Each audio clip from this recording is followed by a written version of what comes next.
Right. This is pertinent to the case of the state against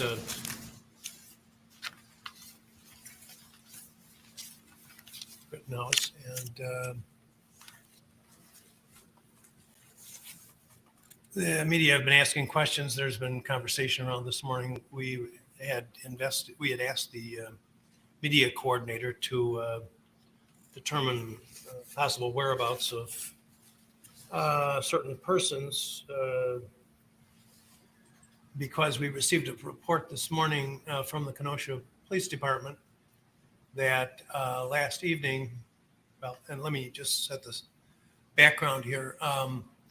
The jury in this case is being transported from a different location in a bus with windows covered so that they don't have to look at aren't exposed to any signs by one side or another or interest in the case. And so I'm going to call it a sealed bus. And that's been done every day. And then they're brought here to this building. And last evening, a person who identified himself as James J. Morrison and who claimed that he was a producer with NBC News, employed for MSNBC, and under the supervision of a person, what's going on? Oh, okay. Under the supervision of someone named Irene Bayan in New York for MSNBC. The police, when they stopped him because he was following at a distance of about a block and went through a red light, pulled him over and inquired of him what was going on, and he gave that information and stated that he had been instructed by Ms. Bayan in New York to follow the jury bus. The matter is under further investigation at this point. And the media has asked questions about it. That's the latest I have. And he was ticketed for violating a traffic control signal. He's not here today from what I'm told. And I have instructed that no one from MSNBC News will be permitted in this building for the duration of this trial. This is a very serious matter, and I don't know what the ultimate truth of it is, but absolutely it would go without much thinking that someone who is following the jury bus, that is it's extremely serious matter and will be referred to the proper authorities for further action. Thank you.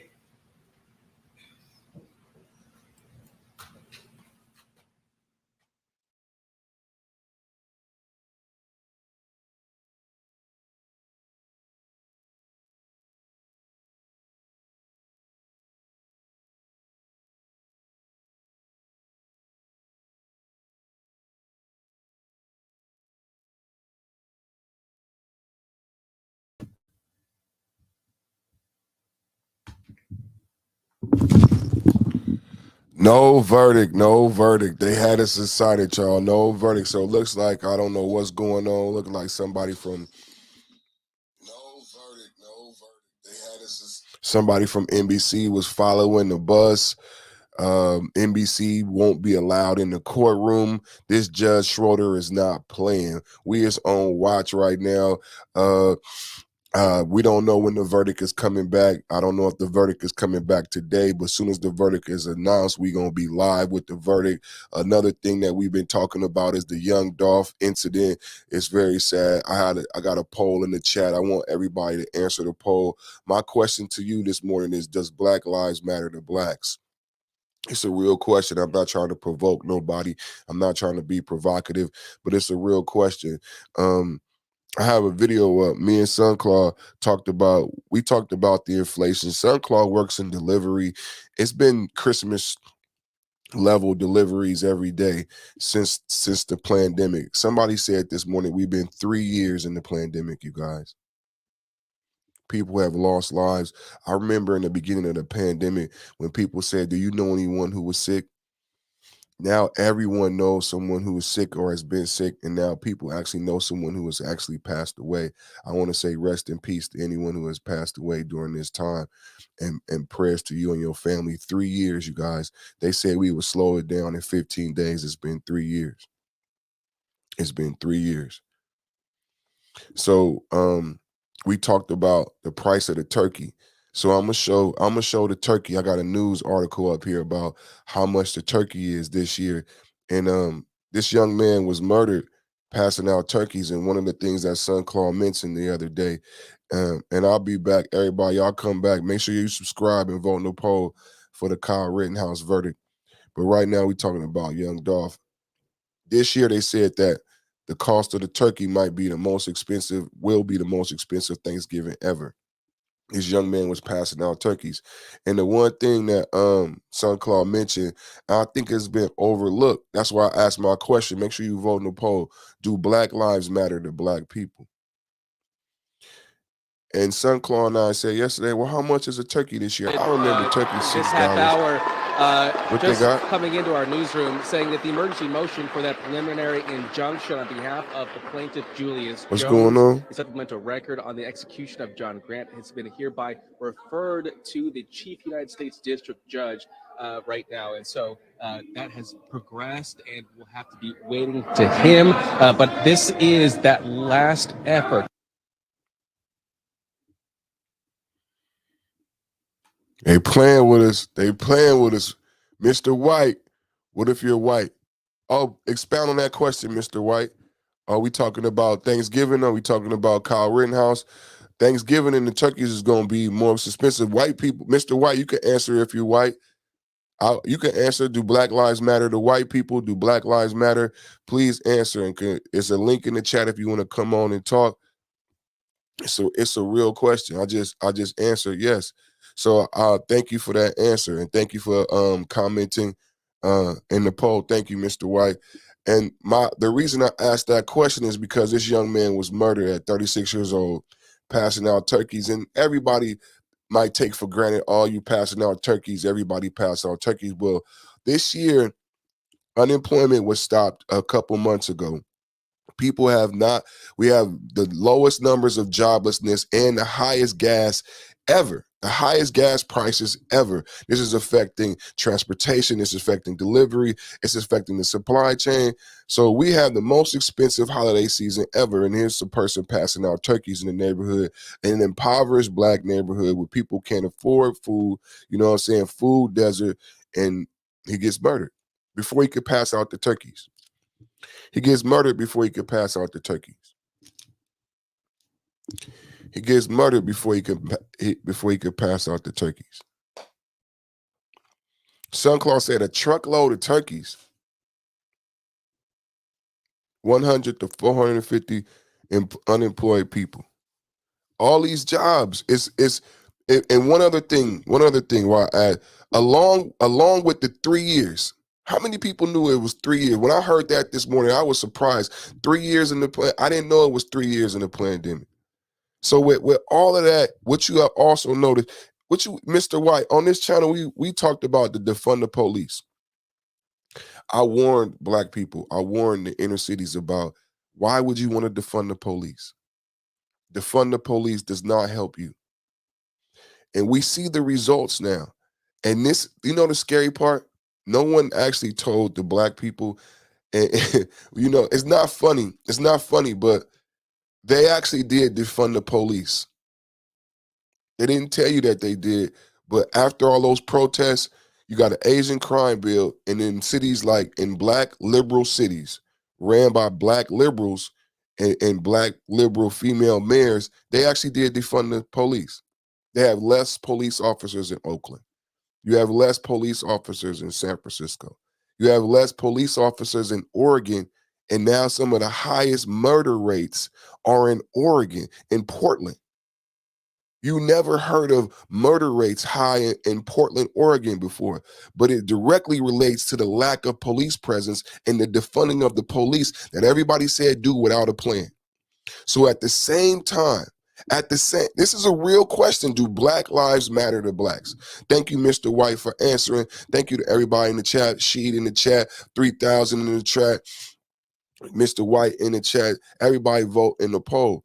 So at the same time, what me and Sunclaw have been talking about is that at the same time, as you have it's a perfect storm.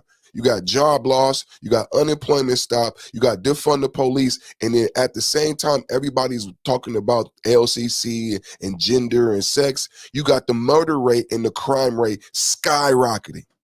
You got the murder rate and the crime rate skyrocketing across the nation, and police can't do anything about it because you crippled their ability to do anything about it. You haven't prioritized them with your money. You haven't prioritized them with your emotions. Police are not loved anymore. Police and fire. That's why why would police?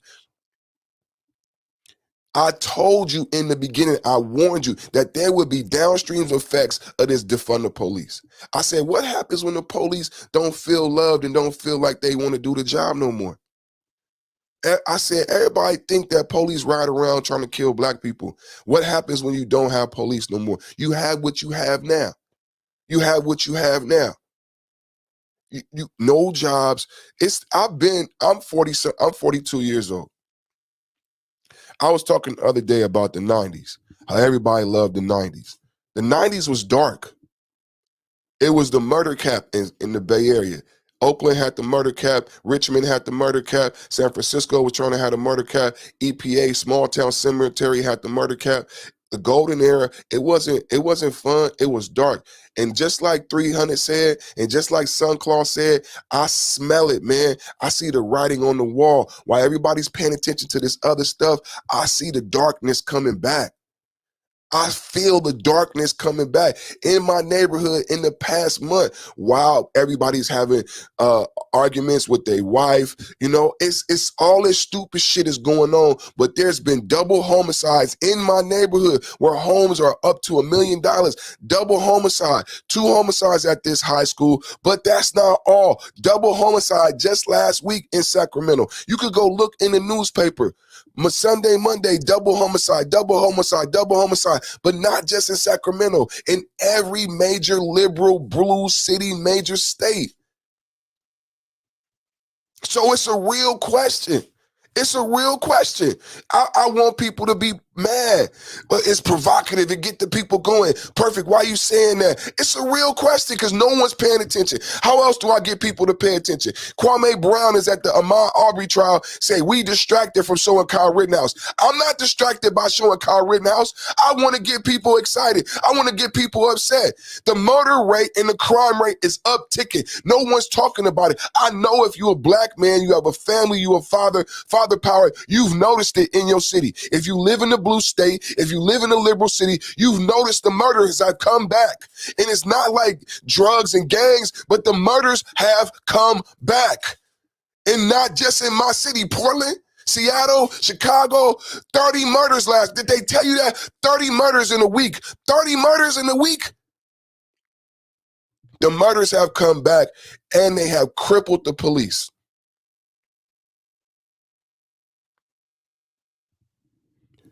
The murders have, Mr. White said, they say that it's the white man that I shouldn't fear, but it's my own kind doing all the killing here. Who the fuck was Mr. White, man? See, we here in the building, man. What's up, she, man? What's up? Waking up the wolf. Waking up the wolf. Come on, man. Come on, wolf. Hey, this shit bothered me, man. Sunclaw, I'm gonna talk to him again in the later on show, but the one thing Sunclaw tapped on to, because we was talking about this, the most expensive Thanksgiving. Turkeys is $25 in Costco. If you got a Costco membership, they probably more. I remember turkey being $7, bro. $6. You could buy 2-3 turkeys, buy my mama a turkey, buy my auntie a turkey. You might have been the person to buy a couple turkeys. This year, you can't buy people turkeys if they $20-something. I can't be going out and buying 3, 4, 5. That's $100 out of my family mouth. everybody now, I don't know if people really thinking about it like that. You might got food stamps, you might not have been a sheet or a dentist, but if you was at the supermarket and said, go ahead, get your sister a turkey, get 2 for us and get your sister and then one. It's only $6-7. Fuck it, I'll buy them. Not this year. Not this year. And Dolph had a truck full of turkeys. Go ahead, She. What you got to say? Yeah. You know, with that defunding the police, where you're saying that the police are actually quit. I mean, everything is by design. The police are actually quitting because of the mandate to take the jab. They don't want to do it. So it looks like we're giving them the point of defunding the police. Prime example, there was an issue.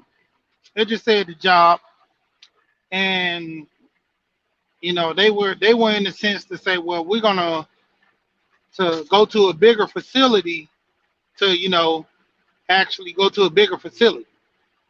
The people that's in the area is like, no, why do we need to go to a bigger facility? That's gonna put more money on me for gas, and that's an expense, wear and tear on my vehicle. And a lot of people's like, well, I'm not condoning that. I don't want to do that. So by them saying that and going through that process, they got to look for other employment, right? So as it stood with them looking for other employment, the company used that as a benefit to go at the hand and say, well, the reason why we had to lay so many guys off because of the situation, that's the pandemic. So they end up getting way more money from the government in that sense, because I think it was about a total of more guys, 10 or more guys, and that hit 10 or more guys not being there. That's a lot of money that they're losing. I mean, the average guys, they probably making 50, 60 a year. Excuse me, 50, 60 a year. But for the company, they probably hauling up to 100 to 300,000 in materials and stuff for delivery. So as it returns, if let's say 10 guys left, 10 guys pushing out, 300,000, what does that leave me? If 10 guys left, The capacity. 300,000, The capacity. You talking about the capacity, the right? The capacity is greatly diminished. That's why the shelves look like the shelves. The capacity is you depleting. You know what the scary part sheet is for people like I'm a project manager. I train project manager analysts, and people in logistics. The sad part is that people don't understand it. She, because you run trucks and shit. People think you could just get back up to that level again. Once you deplete forces, once you deplete your reserve, people think you could just get back up. This is skilled labor. Talk about it. See, once you deplete these people, how quickly, let's like it get cold or something, how quickly, this is what's happening with the trucking industry. How quickly can you get people back? And welcome my boy 300 Warrior onto the panel. How quickly can you get these skilled people back up, once we've done this depletion? Yeah, it's not quick as you think. That's why I was going into with the officers. You know, they're pushing the issue with the officers of being defunded, but a lot of these officers, I seen a story of an officer been on the force for over 20 some years. He capped out far as his salary. Now, the only thing as a just on the beat officer, he has to move up to detectives, captain, sergeant, anything other than that to gain more money. But with him not taking the necessary precautions and taking that jab, he would have to take a less paying job that requires him not to be in that field. And with him being the only one that works in the family, it's a no go for him. And for him to just find something else, that was his only option. I could go to a job, take less money, but then I'll be miserable about not doing this job, not liking this job, or go find another job that I like and be happy with the less money that I'm getting and work my way back up. But it's better for me and my family. you know. So it's like the do's and the don'ts. I did that story. I seen that guy. I have a lot of respect for him. He had capped out. And so what happens is what I said about that story, she, like you, a lot of fathers, shout out to all the fathers. That brother was another brother, a non-color. Like, shout out to Mr. White. This was a brother in the East Coast. His wife didn't work. So a lot of people like this, you know, and I think his wife had just had a baby. So what I said is, when you doing this to these police officers and firefighters, these guys are these are the superheroes. These men are like they are the breadwinners. You know what I'm saying? So they wife and kids depend on these guys.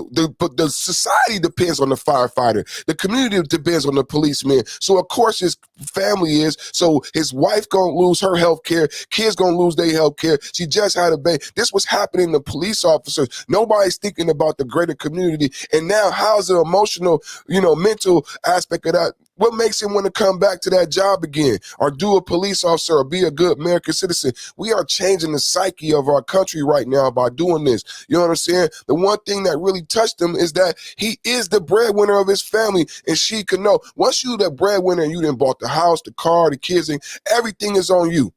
Everything is on you. So this is a big decision.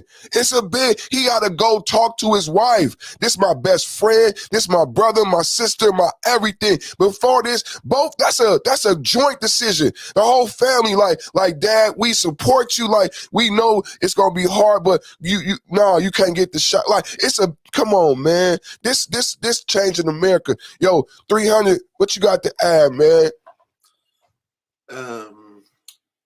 I just want to say to this, it doesn't matter soon.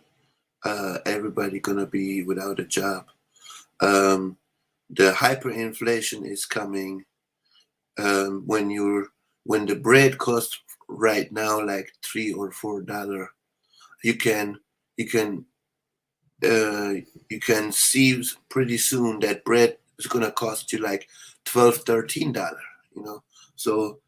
My advice is, you better buy whatever you need for the next 6 months, whatever you can afford right now, because we haven't seen shit yet. If you think this is bad, wait till we hit 2022. It's going to get way worse than this. This is just the beginning. The economy chain is broken. This is not fixable. If people believe, we're going to go back, I got bad news for you. We're not going to go back. This is going to be a new beginning. No, we're not going back. You in the right place. This the Perfect Man Show. My name is Perfect Timing Podcast, man. We on the Perfect Timing Podcast Network. We simulcasted on 3 places right now. We on Perfect Timing Podcast Live. I'm also live on Facebook on Patrick Potter. We here with 300 Warrior She. We here, great YouTube content creators. Make sure you subscribe to both of these guys. You're gonna get some amazing content. 300 Warrior got this candid camera type of static, and he got this Prepper Doomsday background. She got the relationships, and he got the business platform. Get over there, man. Check out this article right there, man. What I said right here, 300, is when I was listening to NPR and another Indian dude that I respect who's an expert in logistics, the white man asked him, hey, we gonna get this fixed by Christmas? You know what the Indian man said?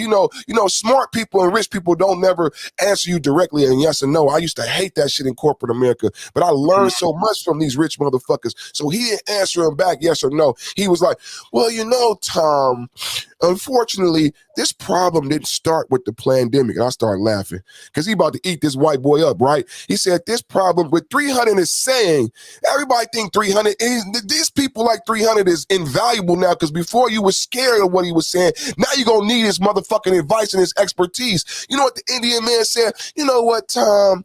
Unfortunately, this problem didn't start with the pandemic 18 months ago. This problem actually started 10 years ago when Bush and these motherfuckers created them first plans and sent hella shit overseas. He said this problem is engulfed in where we are and why we behind in the 4th industrial revolution. You can't just fix a 10-year problem. They're having the same problem in Germany. The truckers are too old. The truckers are 50. We're not training new truckers. We're not paying them enough. The motherfucking Fortnite 18-year-old is not incentivized to learn how to drive a truck. Y'all don't understand how deep it is. Help me with the word. It's a societal, whatever the fuck that word is, problem. It's beyond what's happening at the dock right now. That's what the Indian man said. The white boy was quiet. The white boy was quiet. The white boy thought we could fix it with buying more trucks. The Indian said, the logistics motherfucker CEO, this problem started 10 years ago in America. And business companies, because they knew it, they don't even look at America like that. Y'all can't fix this shit, and y'all not viable for my new corporation. That's why nothing new is being built here. No new plants, no new nothing, because you can't move it around. Check this out. This Thanksgiving, parade balloons aren't the only thing undergoing inflation. According to USA Today, turkey meat is under inflation. It says the price of small frozen turkey is up significantly this year, averaging nearly $1.36 a pound. I'm sorry, you guys. I said $1 a pound. I got a Costco membership. If you ain't got a Costco membership, you probably paying this right here. Costco is $1 a pound, but it probably won't be $1 a pound as it gets closer to Thanksgiving. So nearly $1.36 per pound compared to $1.13 last year. But some are paying much more for their Thanksgiving centerpiece. A special variety known as Kelly Bronze has been called the Rolls Royce of turkeys by the Times in London, and it has a price tag and the moniker. The birds go for upwards of $13 a pound. Costs over $300 a turkey. Brothers, what y'all got to add, man? This what 300 is saying when they say the new normal, all this bullshit. People be thinking they trying to scare you. What you need to understand is with that logistics, I said this with the Jabby Wabby when it first came out, when I said it was laughable that we could reach global herd immunity. I work in logistics. I said from the beginning that it's logistically 8 billion people to get 2 jabs. That would be 16 billion needles and 16 billion syringes. We don't have the capacity in that quickly to produce 16 billion. And then after that, y'all start and I'm not talking to the people on the panel, I'm talking to the stupid motherfuckers listening who didn't listen to me when YouTube took that video away. 16 billion needles we don't got. I work in healthcare, I work in logistics. 16 billion syringes. 300, you've been in war times. You know how the limited the supplies of shit that I'm fucking talking about. 16 fucking billion outside of drug use, outside of AIDS, outside of cancer, outside of what Bootsy got, outside of all of that. 16 billion on top of that. I said logistically it's fucking laughable to reach global herd and nobody was listening. But what did they say after that? They said they want you to get a shot. Yo, immunity only lasts 2 fucking months. They want you to get a shot every 6 months and then every year. How many billions of syringes? We don't have it, bro. Logistically, we never had it. We never was going to use it. And what did I show you from Japan Times? I showed you from Japan Times, and then I backed it up with a whistleblower from Oakland Coliseum Kaiser, where Japan Times stopped administering the Jabby Wabby because they ran out of syringes, low dead space syringes. And I just told people, I said, I'm not telling people whether to get it or not. Just find out if they're using the proper syringe and did it come out of a freezer? Did they have an adequate storage for it? Because it's supposed to be kept at 70 degrees Celsius and you need a low dead space syringe that's supposed to be baby blue. 300 Warrior, you didn't even know who you was on the podcast with, huh? I know you knew I was good at this shit, but you didn't really know who you was on the podcast with, huh? I've been telling people about this shit and not out my motherfucking asshole. This is what we do here. Motherfuckers ain't knowing this shit. I ain't telling you what to do, but at least be educated when you go there, when you have the motherfuckers put whatever the fuck they putting in you. If they got an orange cap and they telling you that you getting the mRNA, you getting the wrong shit, you're not getting the proper dose. The efficacy is bullshit. You might as well not even fucking get it. But don't listen to perfect timing. Don't listen to perfect timing. Just go do whatever the fuck you want to do. But I'm just talking to you about logistics that nobody has talked to you about. The whole trucking nightmare, the lack of supplies has everything to do with logistics. I know project managers are looking at this shit going fucking crazy. Logistically, no, it's not getting fixed. Logistically, right now, the poor countries is not even getting the Jabby Wabby because we don't have enough, and logistically, we don't have enough syringes. To this day, they thought J&J would solve that because it was traditional, but that's killing motherfuckers. Hey, 300. Has anybody heard of AstraZeneca lately? Huh? I bet anybody who got that, I'm going to be quiet. I'm going to throw it to y'all before I get in trouble.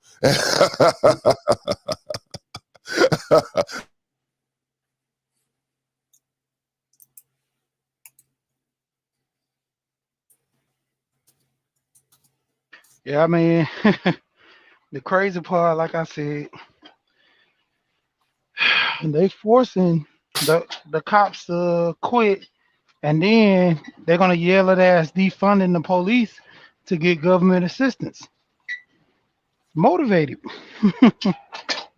you know. Even with the price of everything being inflation, people gonna have to start being vegans because meat gonna cost so much. It's gonna be a delicacy like back in the day it was. Most people would just eat meat occasionally, like every other day, or 3, 4 days, or two would be on Sunday when you had a big dinner. Other than that, it was the basics: cornbread, fill you up, potatoes and stuff like all the starches and rice, because meat was a delicacy. Especially if you needed the meat, far as like the beef, you had to raise those cows a certain time. The chicken, you had to raise them up before you know what I'm saying. You needed them to produce the eggs to make the money. Mhm. You know, the Meat is gonna cows, you be needed the luxury milk. soon.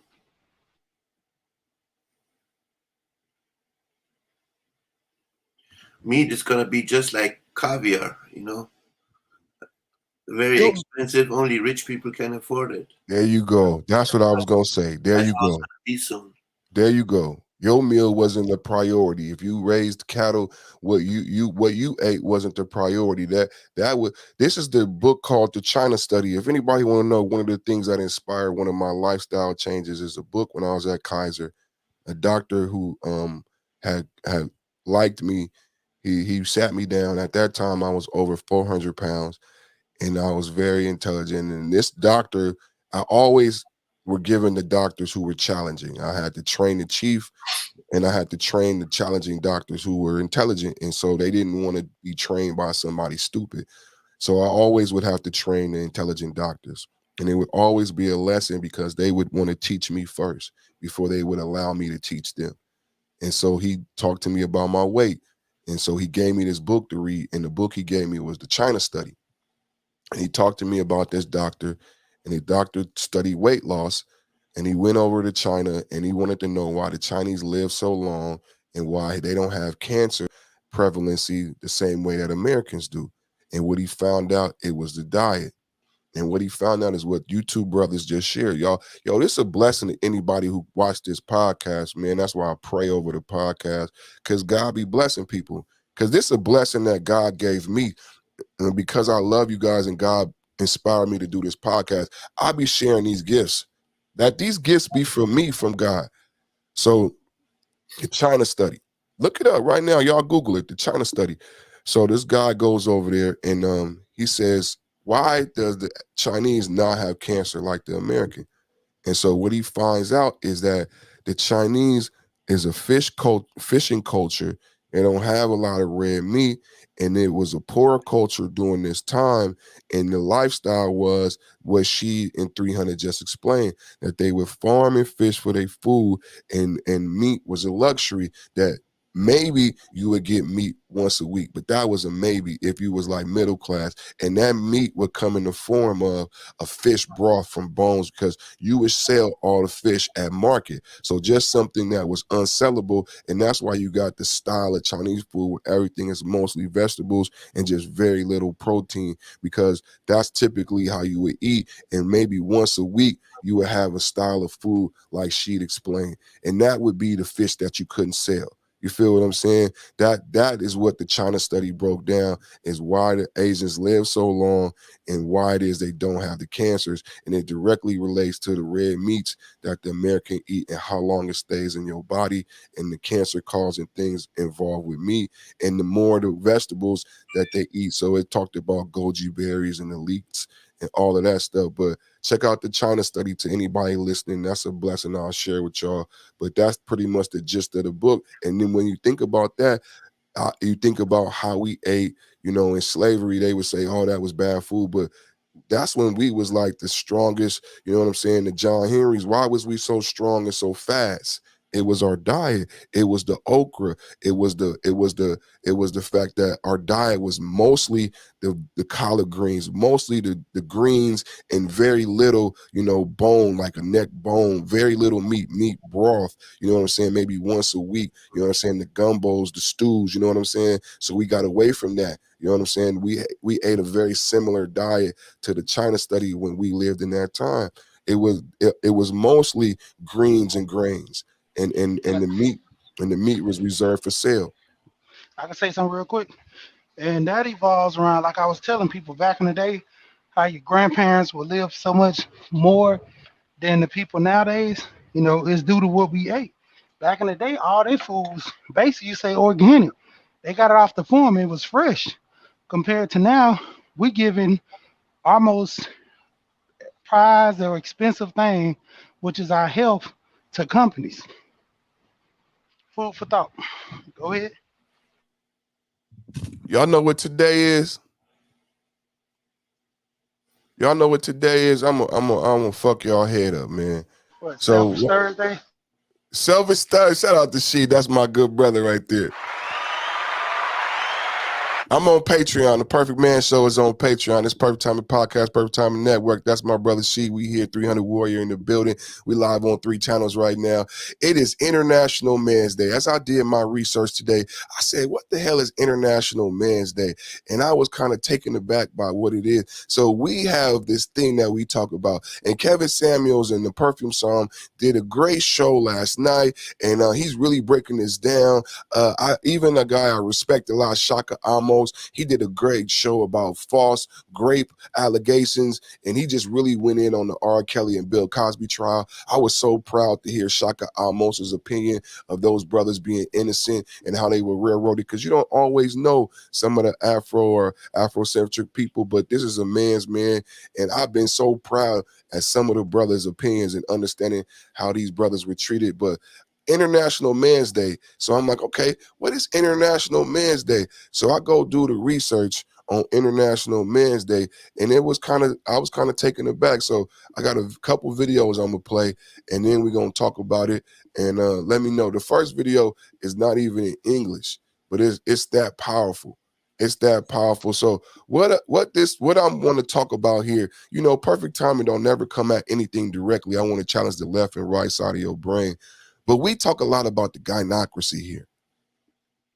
In the Kyle Rittenhouse trial, we talk a lot about racism in America. A lot of people say racism don't exist, or the two systems don't exist. The Kyle Rittenhouse trial, I'm showing it so that we can show the truth of these statements and what does exist.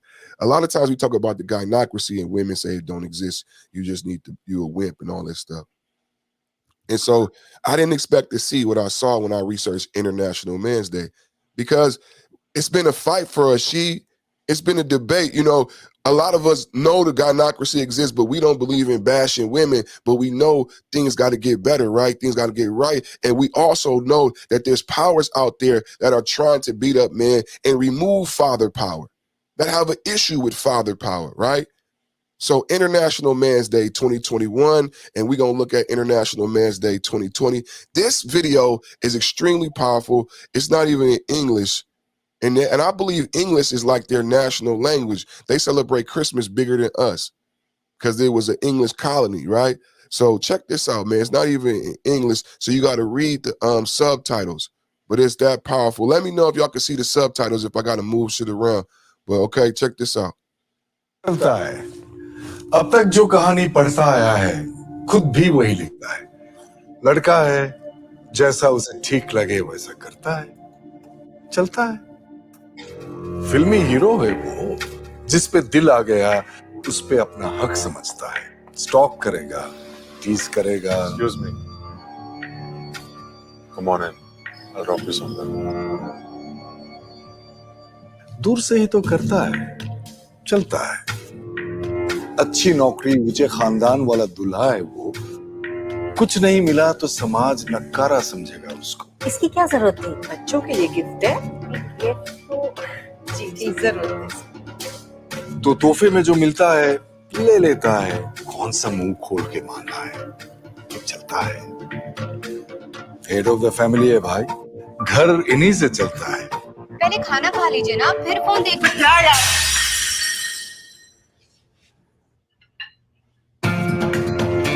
तो क्या हुआ अगर कभी कभी बाहर का गुस्सा घर पर निकल भी जाता है? चलता है। कहाँ लेके जा रहा है? यार यही कर लेते हैं ना। यही करवाएगा क्या? पब्लिक प्लेस में टॉयलेट करना मना है, ये हम सबको पता है। Hey, I got your favorite. लेकिन हम मर्द हैं, हम पे कहाँ ये पर्दा लागू होता है, इसलिए चलता है।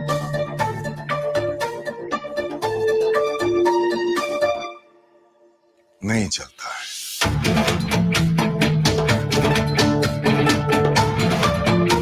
नहीं चलता है क्योंकि अगर आज कुछ गलत चलने दिया तो कल ये गलत सही समझा जाएगा और उसका इल्जाम हम पर आएगा। इसलिए इस मेंस डे मैनकाइंड फार्मा आपसे एक गुहार लगाता है कि जो चलता है उसे रोको, जो चलाते हैं उन्हें टोको और बदलो, क्योंकि अगर आज एक लड़का बदलेगा तो कल एक बेहतर मैन बनेगा।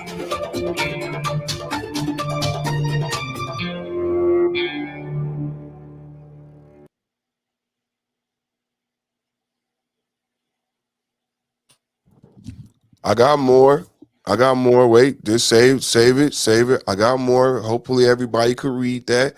I got more. Just don't get upset yet. Don't lose your shit just yet.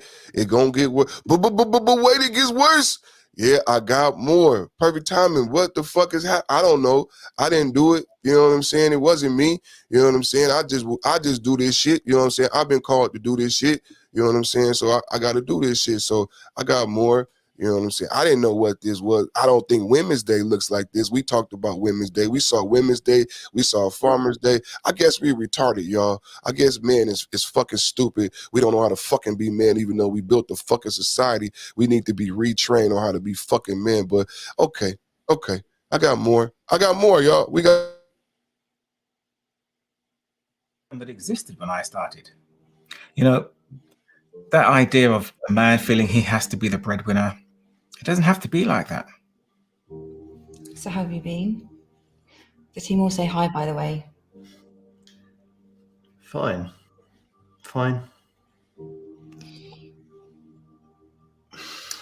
Not fine.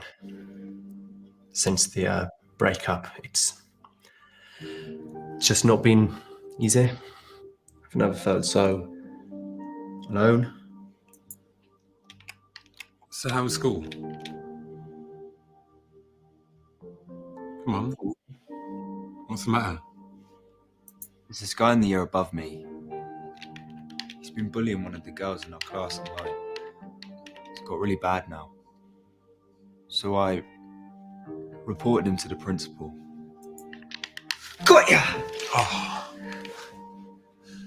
I'm just not programmed to open up about these things, you know? Supposed to be a man about it, aren't I? You're just supposed to be yourself. Look, you speaking to me about this, it's a massive step forward. You're right. As ever.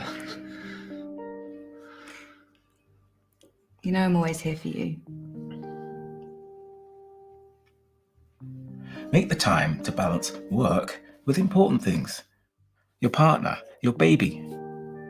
Yeah, but Just be there for them. You know, son, I'm really proud of you. Thanks. It's probably something to do with the guy who brought me up. You're still rubbish at this, though.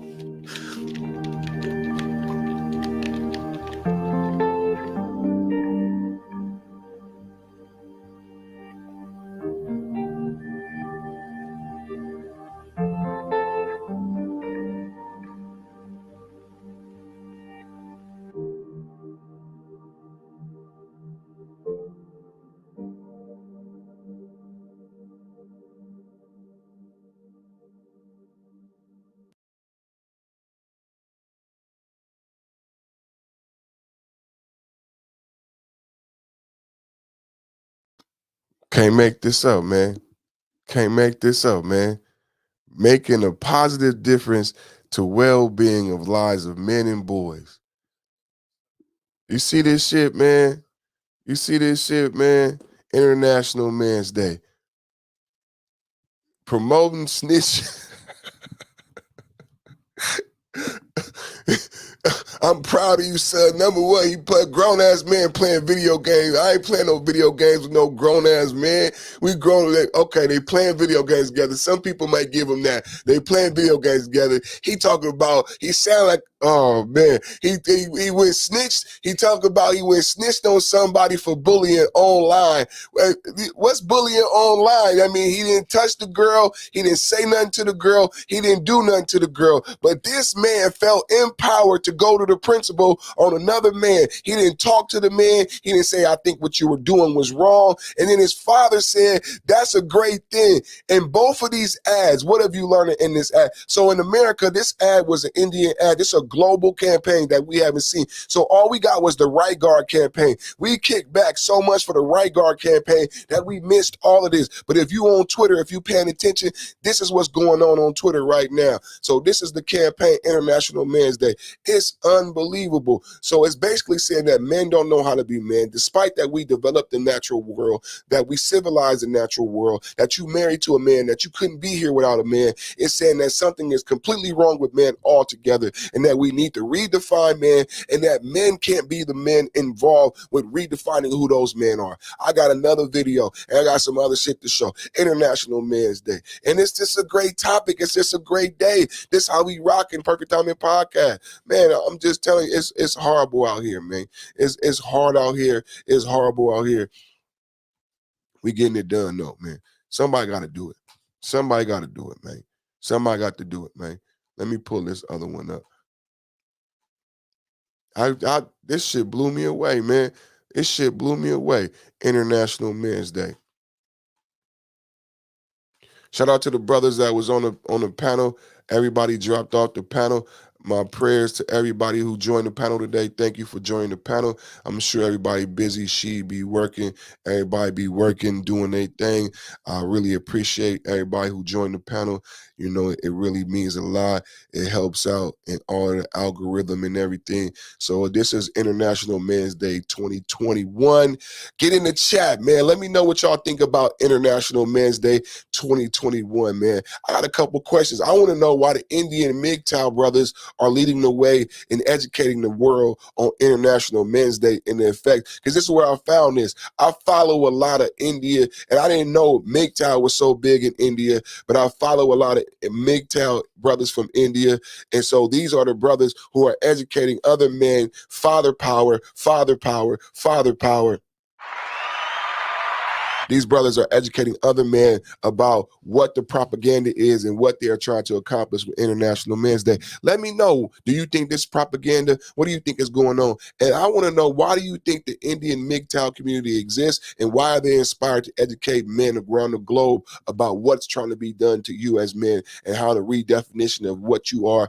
Even last night, Mrs. 300, this is counterproductive to everything Mrs. 300 said last night, and her role as a woman and the role as a man that she expects. This, Mrs. 300, this is the answer to what you were talking about. This is how the world feels.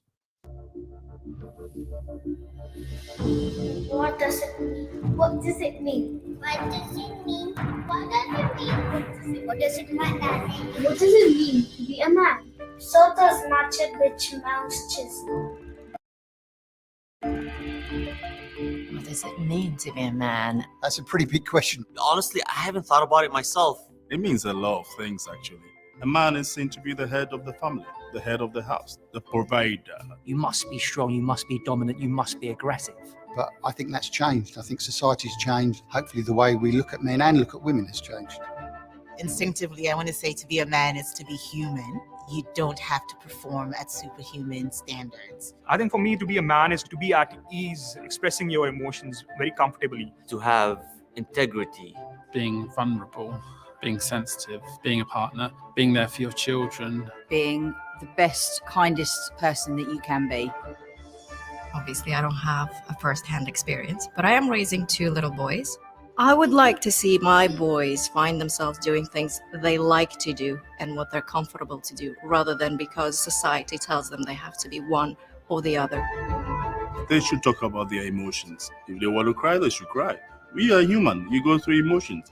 One of the things I try to focus on is just being aware of the inherent privilege of being a man in the way that people will treat me and act around me. If historically or from a legacy perspective, you've been in a position of authority or you've had more influence, of course, the responsibility lies on you to lift up other people, to lift up everyone around you and be a role model. I'd like to think that to be a man meant a force for good. I think we're moving in the right direction. We're having these conversations about what it means to be a man. We celebrate them, and we're campaigning for stronger or better relations between the genders. But we need to take a lot more strides forward, and we need to keep the conversation ongoing. What does it mean to be a man? What does it mean to you? What does it mean to you?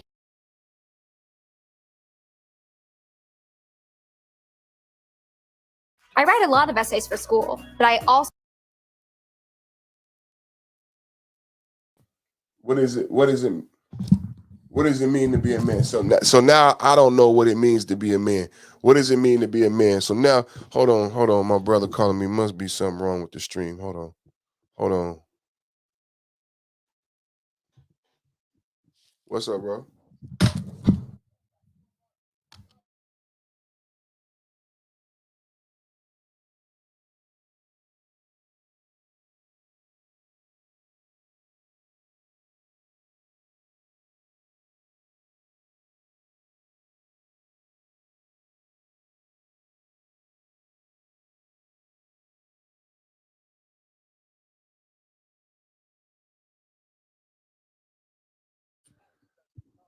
Can I bring it up? Hey, everybody, don't leave. I'm on the phone with Sunclaw right now. Sunclaw called on the phone.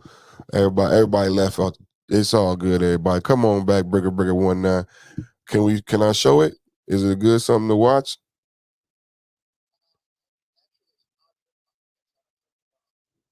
Oh, you listen to it. Okay.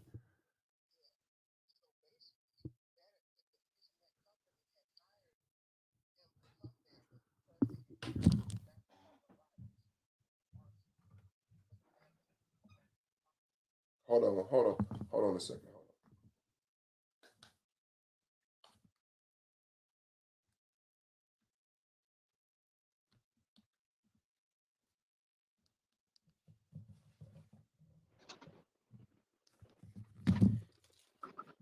All right, can you say that again?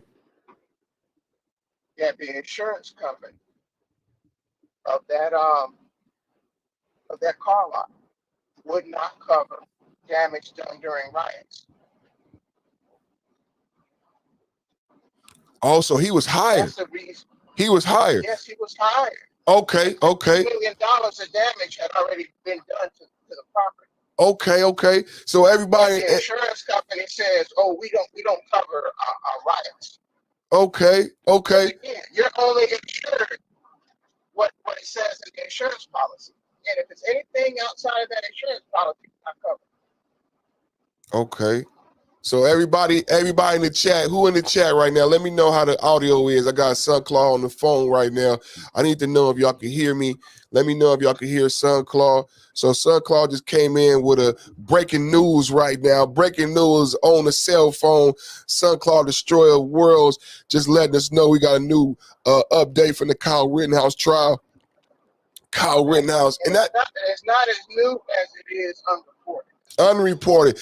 And that, you know what I was going to say, Sunclaw, that makes underreported. I like that even better. That kind of makes sense from the footage that we saw and some of the testimony that Kyle Rittenhouse was actually there in the capacity of defending that property. And even I remember the prosecution conceding that fact, but saying that Kyle Rittenhouse left this post, and when he left that property, that's when he became when he broke the law, and that's when they said the rampage started. But that did come up in the trial, and that has been underreported. So everybody, SunClaw reporting right now that Kyle Rittenhouse had been requested to be there by the individuals at the car lot because the insurance would not cover the rioting and the looting. I also learned this morning that Kyle Rittenhouse lived 20 minutes away from Kenosha.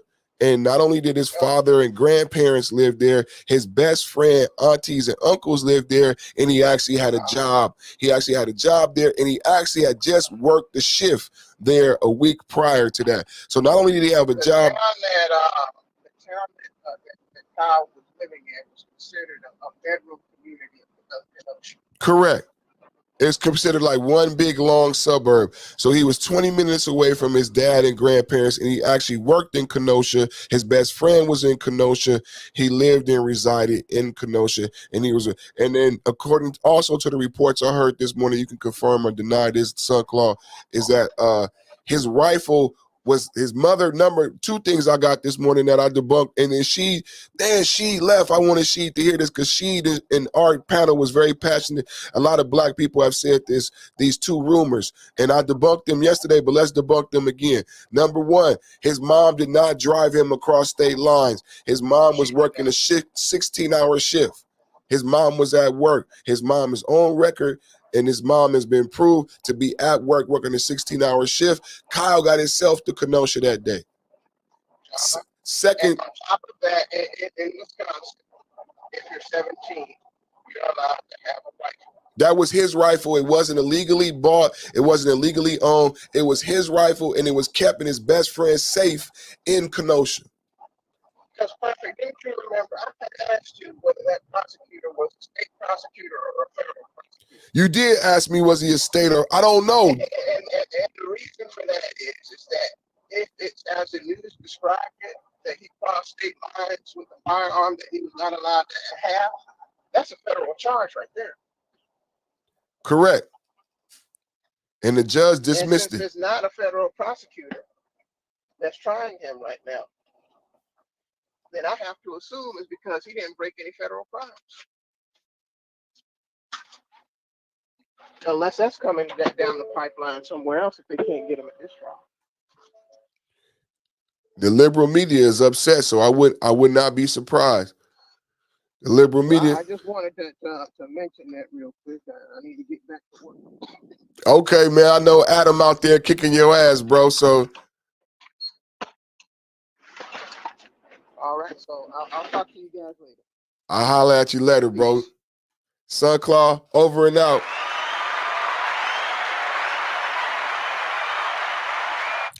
SunClaw with the expose. Man, I need the people in the chat, man. I lost Sheet. I lost 300, man. I need the people in the chat, man. I'm about to go look on this online and see. What does it mean to be a man? So now I don't know what it means to be a man. I need the people in the chat, man, to be working with me, telling me. So I just put SunClaw on the phone. So I need to know, if the phone call came through, y'all.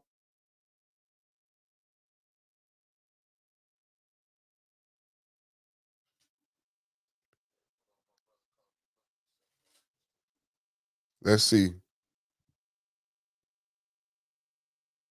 Come on, man. Let's see, man. We trying to see.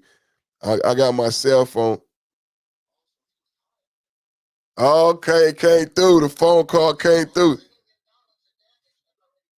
Yeah, shout out to Roadcaster. Hey, I love it. So the phone call came through. Shout out to my good brother SunClaw came through with that update, man. SunClaw came through with that update on the cell phone. So I just plugged up the cell phone real quick to the Roadcaster. I already got the plug. I had to order this on Amazon when I bought all this shit when I first got it. So I had to play with. I had my brother on here too. But then, so SunClaw just called with the update. I put him on the Roadcaster on the cell phone. We just learned that Kyle Rittenhouse had got 3 bombshells. She, if you listening, 3 bombshells, 3 coffin nails. Because she was worried about Kyle Rittenhouse, and everybody on Art New Style panel was worried about Kyle Rittenhouse and whether or not Kyle Rittenhouse got driven across state lines by his mama, and that's not what happened at all. Kyle Rittenhouse's mama was at work for 16 hours. Further to that fact, Kyle Rittenhouse had residency in Kenosha. Further to that fact, Kyle Rittenhouse's gun was in a safe in Kenosha at his best friend's house. So he did not cross state lines, and he only lived 20 minutes away from Kenosha. So shout out to my brother Son Claw with that update.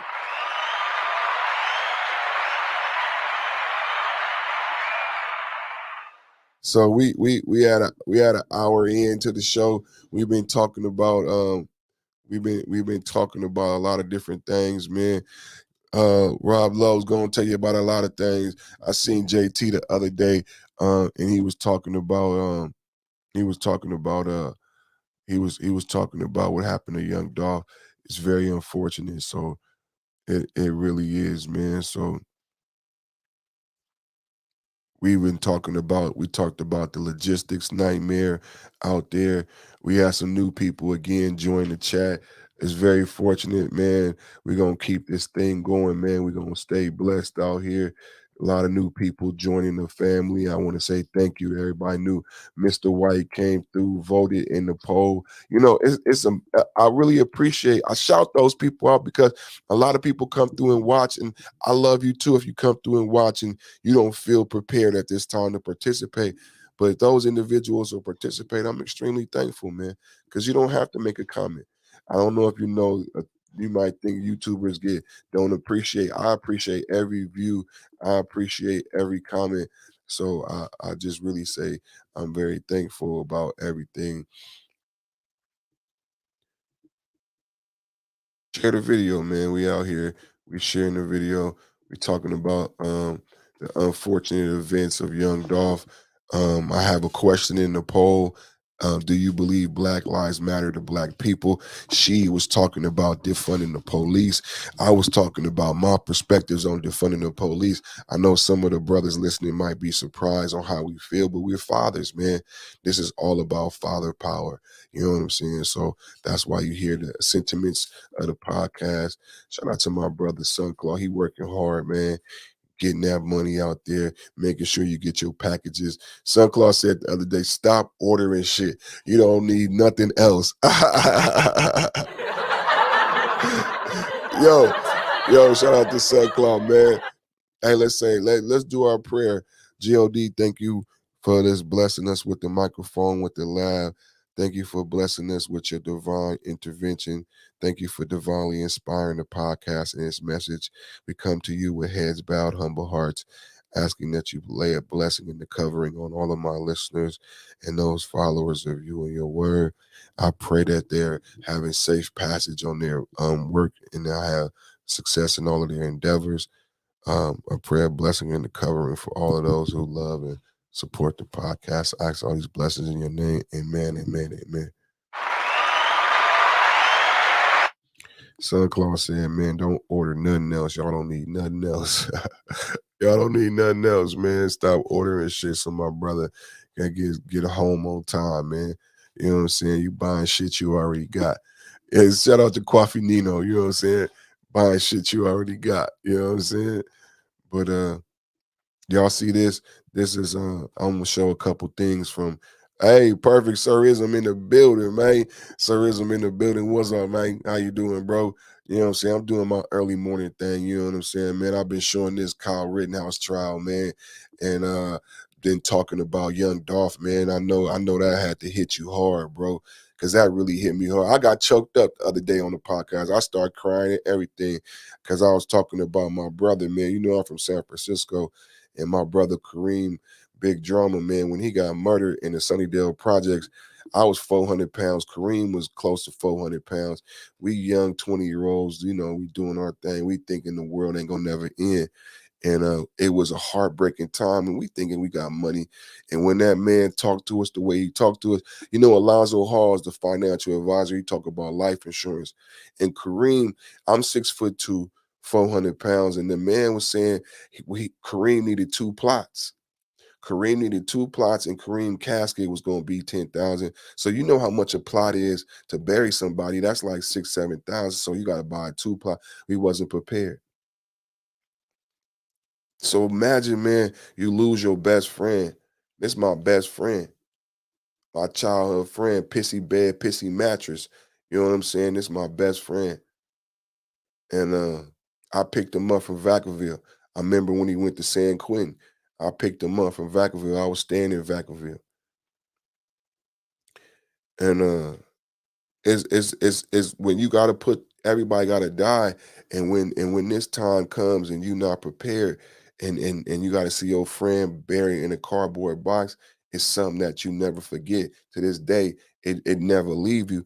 So I got a question. I had a question in the poll. I said, do Black lives matter to Black people? Because with all of this defund the police, what you have is that in Portland, Oregon, the murders have gone up in Oakland, San Francisco. I'm in Sacramento, double homicide down the street, double homicide on Mac Road. But I mean, in this month, just in this month, it's like 10 murders. And in Chicago, 30 murders. And this is not what we talking about. Everybody worried about relationships and all this other shit. But while we are distracted, it's an uptick in murders. What I said earlier is I said, I lived through the 90s. I was just talking about this the other day. I said, I'm in the Bay Area in the 90s. Everybody talk about the Bay Area in the 90s and the golden era. I said, I don't remember a golden era. I said, it was dark. It was dark. It was a murder cap in Oakland every year, murder cap in Richmond, a murder cap in EPA. Look up East Palo Alto. We call it a small town cemetery. It's so small, how could it have the murder cap? It was dark in the 90s in the Bay Area. And what I said today is I smell it again. I see the writing on the wall. That darkness is coming back. And then what with the darkness, what you got? You got this Democratic president, you got gas $7, and you got a lack of police. The mayor of Oakland came on the TV and said, Oakland, we have a problem in Oakland. We have 400,000 residents and we have 700 police officers, and police are striking, and police are threatening not the few police we got left. Because quietly what happened after the protest is that they actually did defund the police in Democratic cities, but nobody know that they actually defunded the police, which is why your murder and crime is going up. Nobody told you that they defunded the police. So 700 cops, 700 police officers in Oakland. When I heard that, I'm not a fan of police. I'm not a fan. I'm a father though. I have a daughter. I got sons. When I heard 700 police and 400,000, I even myself, I'm concerned. I'm calling my people in Oakland like, yo, do you know how many police officers? I'm not saying that you need. I'm just saying, man. I'm just saying it's only 700 police officers in Oakland. Feel me? You know, it's whatever you do. We talked about this being a third world country, but then Portland, when they talked about Portland and the murder, I'm like, this Oregon. I know we got family that go back and forth from the Bay to Portland, but still, this Oregon, you don't got murders like that in Oregon. Portland, Oregon, with the highest uptick of murders in the country. Portland, it's like saying Drake, Tiger.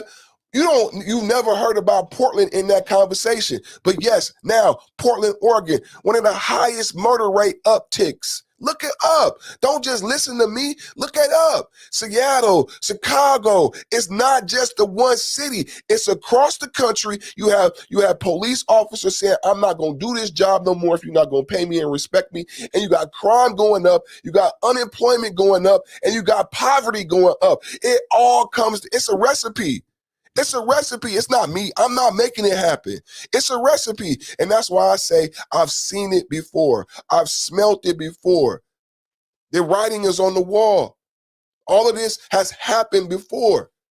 And this is what happens when you put together this gumbo. When you put together this gumbo of unemployment, when you put together this gumbo of lack of jobs, when you put together this gumbo of fear, then what you have happening is you have crime. You have an uptick of crime and senseless murders. These murders are not related to 20 bricks. These murders are not related to $20 million. It's senseless murders, senseless crimes, a double homicide this week and a double homicide last week. But it's over an argument because people are so upset. You know what I heard this morning, bro? We've been in this pandemic 3 years. This is the 3rd year. We're going 3 years, and they told us that we would only be here 15 days.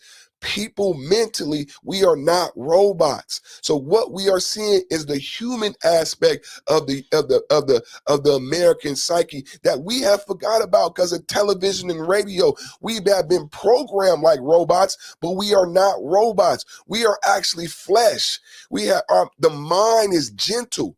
The mind is a sensitive thing. So what happens? Think about people that have been in incarceration.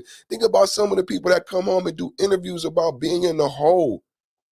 We got kids in the hole. We got kids incarcerated in their homes.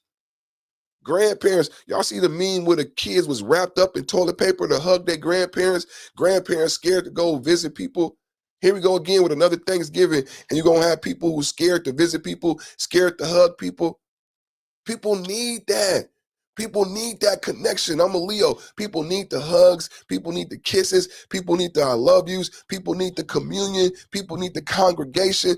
I used to love going to church. They shut down churches in California. All of this speaks to the psyche and the mentality of people and the ability to deal with adversity and problems. So when you get into an argument in the parking lot, when you get into the argument in the Popeyes, you know how to resolve it. That's not happening. People killing each other.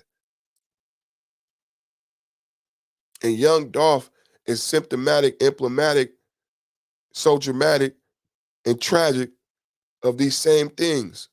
36 years old with a truckload full of turkeys when turkeys are the most expensive ever. 36 years old with a truckload of turkeys when this is the most expensive Thanksgiving ever. This is the most expensive Thanksgiving ever. This is the most expensive Thanksgiving ever. He giving out turkeys. But we don't care. We don't care. We got beef. I don't want no turkey. Dolph, we don't want no turkey, Dolph. We want beef. Huh? Do Black Lives Matter to black people? Vote in the poll. We don't want no turkey, Dolph. We want beef. Even though turkeys are the most expensive ever, the most expensive Christmas, the most expensive Thanksgiving. Target then be redesigned. Safeway then been redesigned. No money, no jobs. Brown lettuce, nothing on the shelves. No toys for the kids to even buy if you got the money, bro. Bullshit toys.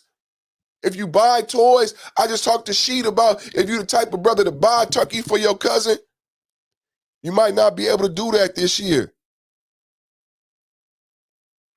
Do Black Lives Matter?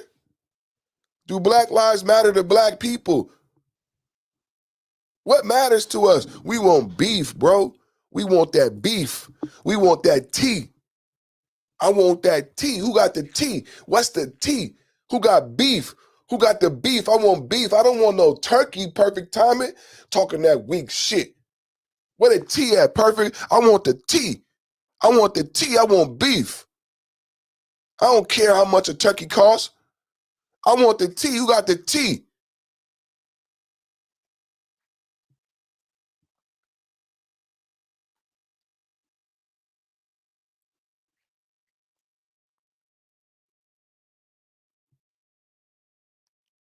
$300 turkeys. $300 turkeys. $300 turkeys.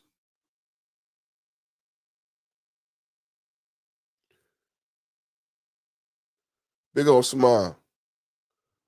What that remind you of? Kind of remind you of us, huh? Kind of remind you of us, huh? Man, come on, man. Who is that? Is that a turkey? Who the turkey this year? Who the turkey this year? Huh? Who the turkey this year? Who the turkey this year?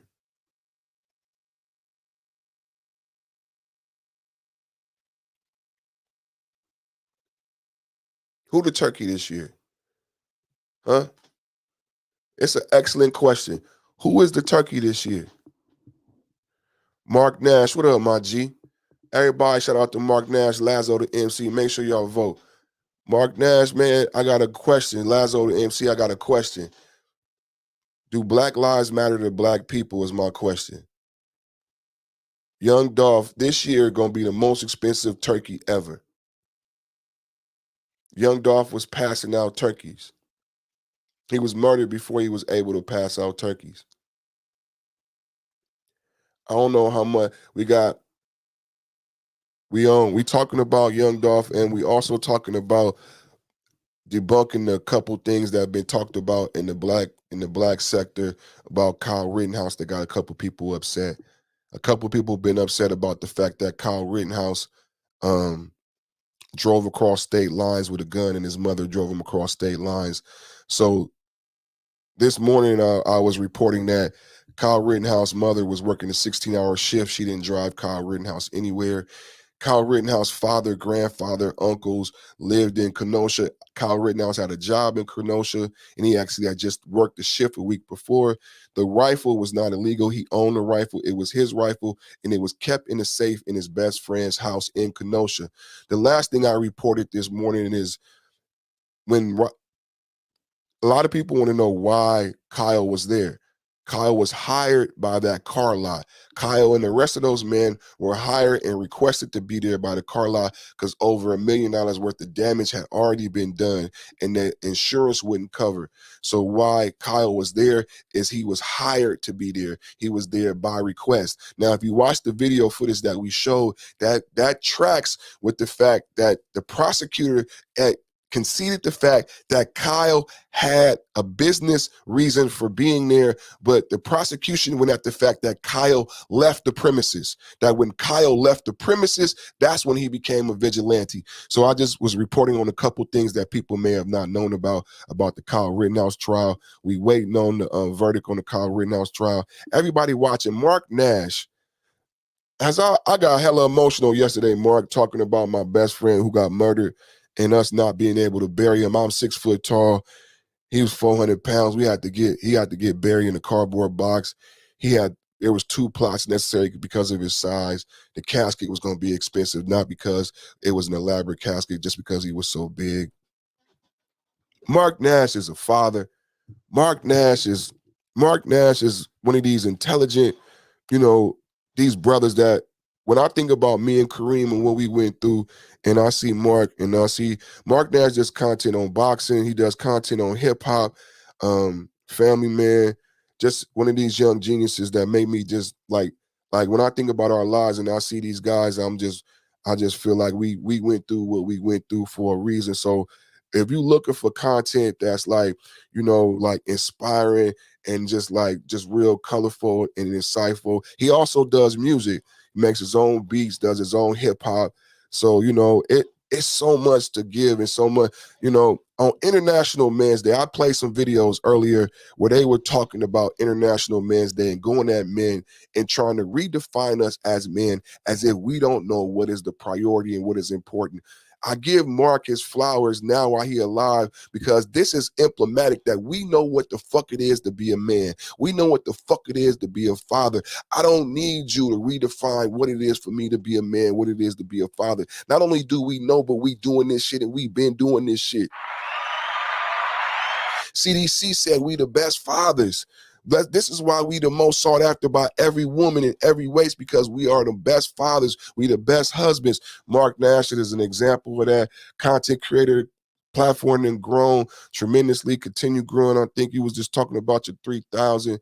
So I had to give you roses because while we losing people like Young Dolph and we talking about do Black Lives Matter, we need to be examples of what it means to have Black Lives Matter to Black people, like Black men showing love to other Black men. Mark don't got to come here. Mark come here, support at his level. He ain't got to come here. Mark come here and support. So it's got to be Lazo from the East Coast, Rose Gold, man, these brothers, Don P. When I'm asking this question, we have to back it up with examples of what it is when Black Lives Matter. What it is when Black Lives Matter is this. Is loving our brothers. I'm listening. Hey, Kenzie and Rip, bro. Ken, boy, when I meet you, I'm gonna punch you in your chest, take all your wind out your chest, boy. I'm so good and happy to see you, boy. I love you, boy. Listen, man, Ken. Man, Ken, boy, I was praying for you the other day, boy, because last time I seen you, boy, you were saying you was going through something. We said a prayer for you. We put a prayer in the air. Prayers go up and blessings come down, man. Prayers go up and blessings go down. Hey, Ken is my good brother. He on cricket right now. Hey, everybody listening, man, give a shout out to Ken, because when Ken is watching, nobody else in the house can use the phone. Ken is on a dial-up AOL AIM right now. Some of us, we still got our AIM account. It's impossible to get rid of your AIM account. So right now, Nana, cousin, can't use the phone. So every time Ken comments, the phone is off the hook, because y'all remember when to get on the internet back in the day, you got to take the phone off the hook. So Ken right now, he got his cricket phone. He got his, he off the hook right now. Shout out to my good brother, Kid Goods. Man, I'm so happy to see you in the chat, boy. Hey, and shout out to cricket, man. Shout out to cricket one time, man. Shout out to cricket, man. That's my boy, Kid. Hey, what my kid? Hey, my daughter's birthday today, man. Raised 2 girls, man. Congratulations, man. Happy birthday, baby girl. Happy birthday to you. Everybody, happy birthday to you. Happy birthday. It's peanut butter jelly time. Peanut butter jelly time. Peanut butter jelly. Peanut butter jelly. Peanut butter jelly with a baseball bat. Peanut butter jelly. Peanut butter jelly. Peanut butter jelly with a baseball bat. Peanut butter jelly. It's peanut butter jelly time. Peanut butter jelly time. Peanut butter jelly time. Peanut butter jelly. Peanut butter jelly. Peanut butter jelly with a baseball bat. I love that song. I love peanut butter and jelly. To this day, I made a peanut butter and jelly song last night. Hey, y'all see Plies? When he made, Plies was flipping something on the stove, and it was crushed. It was beautiful. It was golden crust, and then he cut it in half, and it was like, it wasn't a grilled cheese. It was a grilled peanut butter and jelly. This what rich motherfuckers do with your time. This what you do, Plies. You done made a peanut butter and jelly sandwich, and you decided to put it in the pan with butter and grill it. You know these fat motherfuckers like myself. I had to go in the kitchen with my fat ass and go in there and make I think I did it with a Crustable too. I love peanut butter and jelly, boy. Oh man, and Crustables, don't buy Crustables. Crustables, if you're trying to fast or lose weight, do not buy. You're going to smash the whole box. Especially if you smoke, you're going to smash the whole box. Don't even buy the Crustables. Don't buy the 3-pack. Don't buy it, because if you buy the 3... If you buy the 3-pack, you're going to feel bad when you eat the whole pack at one time. Don't buy it. Don't buy it. Hey, much love, bro. I love, I owe you something at work. I owe you. Hey, Mark Nash said, Crawford, my G, I like Porter. Hey, he talking about boxing, okay? Hey, he said, I'm singing too, because, hey, Mark Nash has a daughter. I got a daughter. My daughter name is Aria. She just made a year. I have a candle company named after her called Aria's House. We created that candle company while her mama was pregnant. Hey, what Lazo say, Nash, agree. Although, they talking about boxing, man. Everybody in the chat, man, make sure you subscribe to Mark Nash, Lazo the MC, Ken, these is good brothers, man. Mark Nash, I don't know if you like boxing and stuff, but Mark Nash talks about boxing, hip hop. Hey, Lazo, I wonder if y'all know each other, because Lazo does music. Lazo does Freestyle Fridays. Lazo is part of a positive, enriching community. They brought me in similar to the way you brought me in.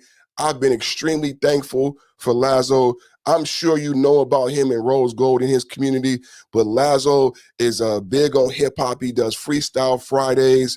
He has Don P. He has a lot of people. They come over there. They be spitting from the East Coast. He plays some videos from some of his brothers that passed away from his neighborhood.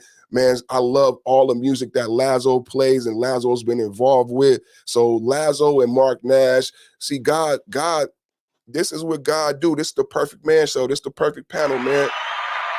So Lazo and Mark Nash, y'all please exchange. You know what I'm saying? If y'all don't already know each other, y'all like, man, we already know, man, we on this shit perfect. Like Mark Nash makes beats. Mark Nash is a hip hop MC with fire music and fire content. Lazo is a similar hip hop artist with music and beats with fire YouTube content and a positive community. Mark, I mean, you know, if it's this the WWE, I'm a very controversial figure. You know what I'm saying? You could take or leave me. You know what I'm saying? And I get that. I understand that. I like when I did the show on Roberto Clemente. I know everybody don't like me, and I'm okay with that. You don't have to like. I want people to feel like that. I'm never gonna change. I'm perfect. I'm not right. You know what I'm saying? But man, Lazo and Mark Nash, that's a great connection. Rose Gold, get at him, man. Rose Gold is in between y'all. One is on the East Coast. Mark is down here. Rose Gold is in the middle. Positive community, man. Beautiful sisters and people of color. They only about positivity over there, Mark. They don't let nobody come over there with no negativity. Even before they allowed me to be in their community, they made sure that I was on a positive tip. You know what I'm saying? So I give much love and respect to Lazo, Rose Gold, and the whole community over there. Don P, Gabe, Unconditional Love, everybody from over there, man. Keish, C, everybody from over there, man. So it's love to make this connection, because that's how the YouTube family grows, because they actually have their own family over there. Just like Mark has his own family, I'm building my own family. God has blessed me with this platform, so I feel empowered and blessed to be able to connect y'all too. So y'all go ahead and check them two brothers out. Mark said he shared the link. Thank you, brother, for sharing the link. He said he subbed to Lazo, so I know how that's gonna go already, because I know Mark is gonna be over there checking out Lazo, and Lazo go in on Fridays and he be playing that hip hop. Yo, Lazo be having me so inspired. That's why I be playing that Pack of the Plug when I put on that move. Trust. That's why we playing that with that all loopy. That's why I play that Mussolini, man. So I put on that Mussolini. I put on that Trust. I put on that 38 Special. That's like a bell for Lazo and my East Coast brothers and Don P. That's why I put on that Trust. I pray for America, because you know what I'm saying, these Latino, Puerto Rican, like even son called Afro Latino. You know what I'm saying? My father and brother's Afro Latino. I'm from San Francisco, so I put that shit on, so it's a ringing the bell for my family, you know what I'm saying? Trust, you know what I'm saying? Trust, you know what I'm saying? Because my family cut through a support, man, because I love them, man, because it ain't nothing like genuine love. And Mark Nash, Lazo, did the same thing. I don't know why Mark, but Mark brought me in like a brother. And Mark, I love you to this day, and there's no hard feelings, man. Great panel. Even Reggie, I don't have no hard feelings for nobody, man. I move forward. God gave me a mission, just like God gave you a mission, and I'll be on my square. I'll be on my mission every day, every time. I did roast your ass the other day, though. Well, I roasted you about, because you be doing some sucker shit. I forget what you did that was some sucker shit. But I think on most every show you do some sucker shit. But I roasted your ass the other day, but I can't remember. But I'm going to watch your show, and then when you do the shit again, I'm going to roast your ass again.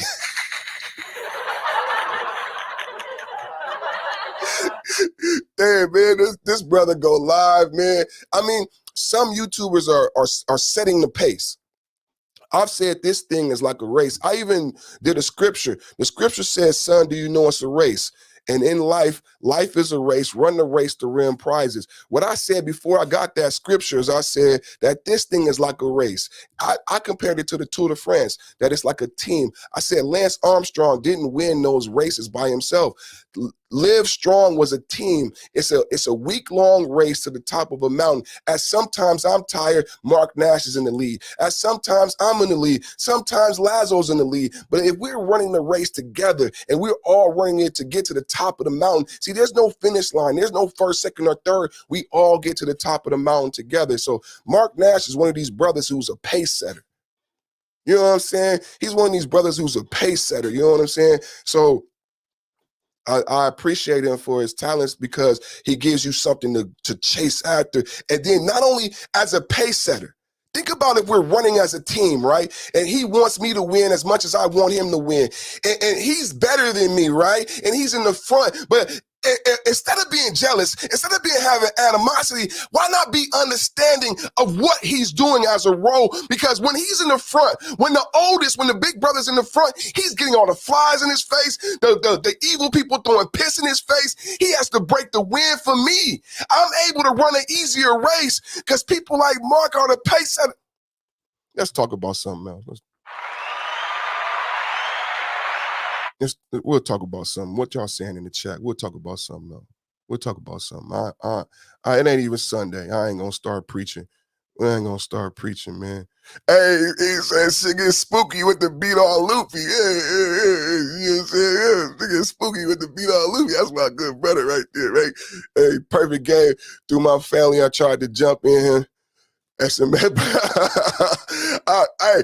Mark, hey, Sunclaw said I need to come back on the panel. Hey, you got a great family, a great panel over there, man, so I don't want to disrupt anything, you know. I'm a very, you know, I'm a big light, and you a big light, so I don't know if it's enough light for both of us over there, man. Like, you so good, you look so good on camera, man. I like, you know, I don't know, man. Like, maybe one day we could work something out, man, but I'm going to always support you, donate to you, tell people how beautiful you are and the great content you create, but you don't really need that because God already blessed you. Shit, I feel blessed that I got to know you, and I pray that I didn't offend nobody, but I can't ruin God's plan. What's happening with you is God's plan, so I feel like sometimes I need to get out the way and let God do what he got to do. You know what I'm saying? I just feel blessed that I was able to know you and that you still come around, bro. You know, you like that cousin, you know, you get in, you may do something to your cousin that wasn't right, but your cousin still love you. And you be like, cuz, blood, you really my cousin, blood. You really fuck with me. Like, you know what I'm saying? Because that was some fucked up shit that happened between auntie, you know what I'm saying, my aunt, my mom, and your mom. That was some fucked up shit. But regardless of what happened between our mothers, this my cousin, he still fuck with me. So that's a real motherfucker right there, man. You know, you got them cousins, you got them fair weather friends, like, you know what I'm saying, your mama called my mama a bitch, so I can't fuck with you no more. Like, come on, man. Really? You know what I'm saying? We've been cousins, we family, we got blood in this shit. You know what I'm saying? Blood is thicker than mud, but but that's why I give Mark his roses, and I send people over there because that's what you're gonna get. That's what you're gonna get, man. You're gonna get that type of cousin.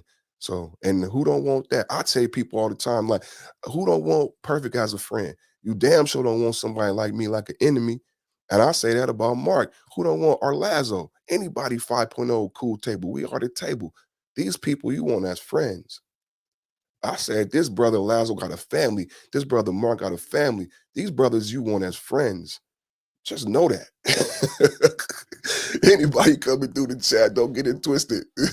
I said, these brothers got family. Like, for real. Like, you should know that. Like, but you know, everybody. Shout out to my brother Lonzo, the all-star in the building, man. Lonzo, we've been chopping up this good game, man. I was talking about my cousin, man, Kareem, when he passed away. I got emotional, man, I don't know if I shared that story with you, but me and Lonzo trade war stories all the time about Kareem. I was 400 pounds. Kareem was 400 pounds, and he had to have two plots, and he had to have a special casket that we couldn't afford the casket. We couldn't afford the plots. And it made me, I got all choked up. I start crying. Every time I think about Kareem, I get choked up. This is my best friend. And when Young Dolph, even now I'm getting choked up. When Young Dolph got 36 years old and he didn't get to give away them turkeys, I start thinking about Alonzo. I start thinking about Kareem. And that's why I put that like, do Black Lives Matter to Black people? And I start talking about the murder rates, upticks, double homicide here, but then a double homicide last week. Portland, Oregon, one of the highest murder rate upticks. Oakland, murder rate, kid, 14-year-old murder. Chicago. And at the same time, the mayors are crying out because Oakland, 400,000 residents, but 700 police officers. So at the same time as we worried about all these other issues, the murder and the crime is upticking. But wait, this is the recipe that I said that I've seen in the 90s before. It's not just that. It's the crime. It's the $7 gas in California, $5 gas where you at. You ain't never seen gas that high. The lack of jobs, unemployment stop. Third year in the pandemic, the mental state of all the kids, and it's not related to 100,000. The double homicides, the double homicides is not related to millions of dollars. The double homicides is not related to 20 kicks. It's not even related to somebody's wife. It's over senseless crimes. People are just killing. Well, it used to be a fight, but I remember in the 90s, remember that song? Remember they used to thump, but now they blast, right? Back in the days. Remember they used to thump, but now they blast, right? That darkness is coming back. I want to know, do y'all see that same thing? Because I see it in cities across the nation. At the same time, the police officers are saying, I don't want to do it no more. I think the police officers are using the pandemic as an excuse. If I'm not being paid, if I'm not being appreciated, if I'm not wanted, if you want to spit on me, kick on me, if you don't want to love me, you want to shoot me, you want me to clean up your homeless, you want me to take care of your women, I don't want to do it no more. See, we got a problem. How long did you think you were going to be able to abuse the police officer? How long was you going to be able to say F the police? Pretty soon, it's just like when a woman says, I don't love you, F you, pretty soon you leave. Pretty soon you leave. How long was you going to be able to say F the police? See, this doesn't bother affluent people in the gated community. No, the affluent, my aunties, and you live in Atlanta, you got them rich black aunties. You got them rich black aunties in New York. They live in a gated community. They have armed guards. Their husbands got guns. They don't need the police like we need the police. They don't have double homicides out front of their house. And at their high school, my high school, the 16-year-old got murdered. The year before that, the 16-year-old got murdered. There's a memorial with foam cups in the fence. When I walk my dog, the dog that cost $5,000, these $1 million homes, past that high school, there's foam cups spelling the little boy's name who was 16 years old, who was the captain of the football team, who got murdered during the pandemic. I'm like, how you get murdered? Everybody been on quarantine. But someone else got murdered the year before that. So there's two names being spelled with foam cups. I see the mama every day, it's sad. I see the mama every day, it's sad. I see the mom every day lighting candles, it's sad. I make sure my dog and my son walk around. That's my neighborhood. That's our reality. It hadn't been like that since the 90s. It's coming back to where the death is being normalized. I said my son walks around the memorial. He's 4 or 5 years old. He's going to grow up seeing these memorials. That's how we grew up. It's called shell shock. Anybody listening? Is anybody listening? I don't think nobody listening. Do Black Lives Matter to black people? He came to pass out turkeys on the most expensive Thanksgiving ever. On the most expensive Thanksgiving ever. On the most expensive Thanksgiving ever. Mark Nash said, we stronger together. Gas prices is getting out of control in NYC, but California's gas prices are some next level shit. RIP, man, everybody say that they bros and fam, but when you look up, they never share your links. How can you say we family and you love me and support me and you never share? I don't move like that. Man, thank you, brother. Thank you, brother. It's just, I don't know, man. I love God. That's why I pray. That's why I put God, spirituality, meditation, the right foods as exercise at the head of my life so that this shit be muscle memory. So I ain't got to try to be this person. I ain't got to practice being this person. This is who I am. That's why I connected you and Lazo. You and Mark Lazo, y'all the same way. You don't got to try to be who you are. You are who you are. You brought me in. Lazo brought me in. It was effortlessly. I seen the way you did it. I seen the way you love me. I seen the way Lazo loved me. I don't know why motherfuckers get it so fucked up. You know, my little brother, G Serotonin, he said, you know, Perfect, you be reading, and I recognize you got a high level of comprehension. He said, Perfect, do you know that these guys don't comprehend the things that you read and that you say? And it hurt.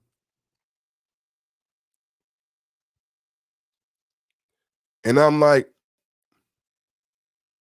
because that's what Mark is saying. Like, I'm thinking that I'm reading these articles, I'm teaching these lessons that they disseminate and that they receiving the information. And it's like, G said, nah, man, they're not comprehending. I read. G has a library. He says, so I understand, Dennis, you have a high level of comprehension. But Dennis, do you realize that the people you're speaking to don't comprehend what you're saying?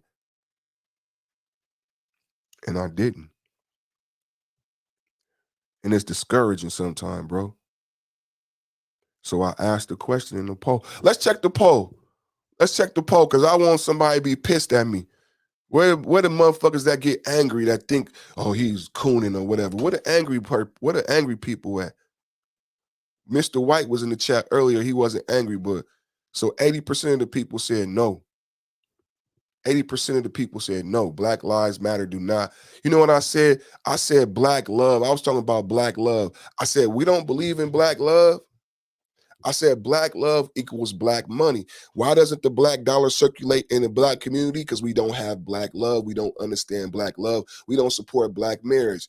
Men who are married to black women who love their wives, uphold their wives, and committed to their wives are called simps.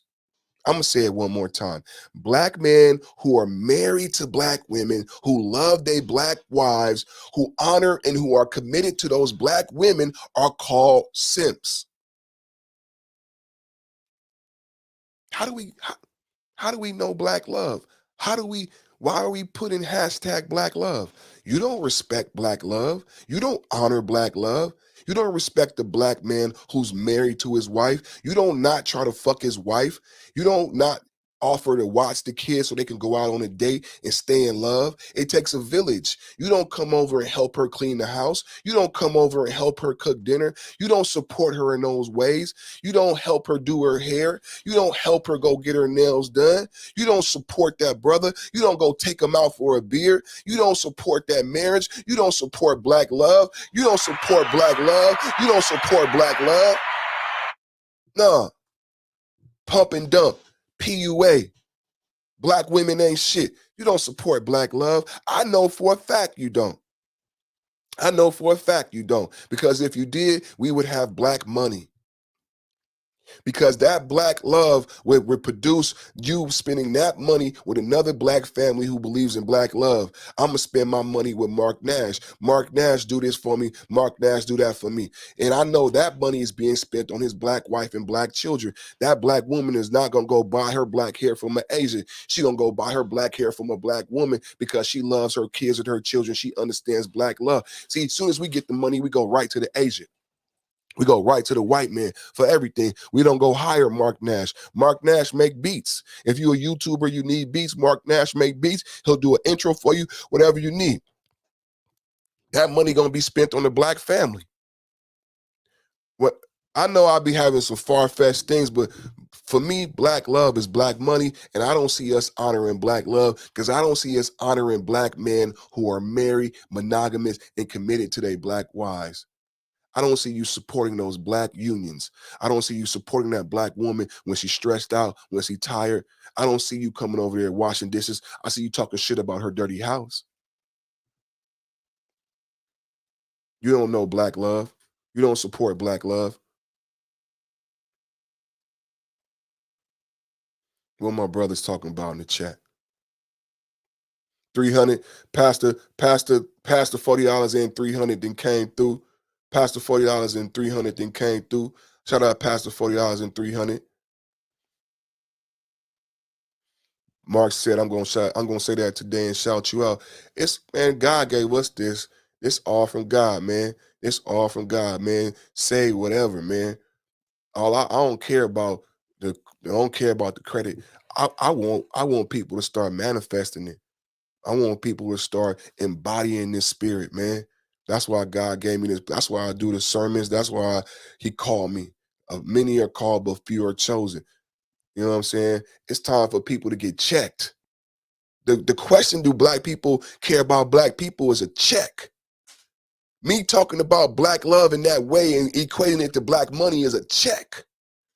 A good pastor is checking you, conflicting your spirit, conflicting your soul, making you want to get saved, saying things to you that conflicts you down in my soul, rapture in my bones. See, people have forgot about the rapture. I grew up with good pastors.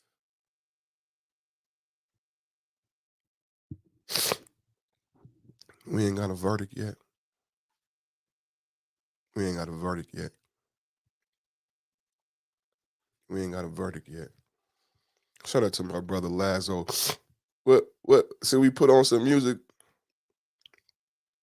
300 Warrior. We making all type of We making all type of YouTube connections.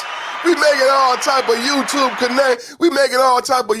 connections, man. The family is growing. It's gonna help raise beautiful black babies, beautiful mulatto babies. You know what I'm saying? Beautiful mix. It's gonna make beautiful American babies. It's gonna empower fathers. You know what I'm saying? The knowledge is gonna empower fathers, which is gonna empower the babies, which is gonna inspire the wives to be better women and queens and nurturers.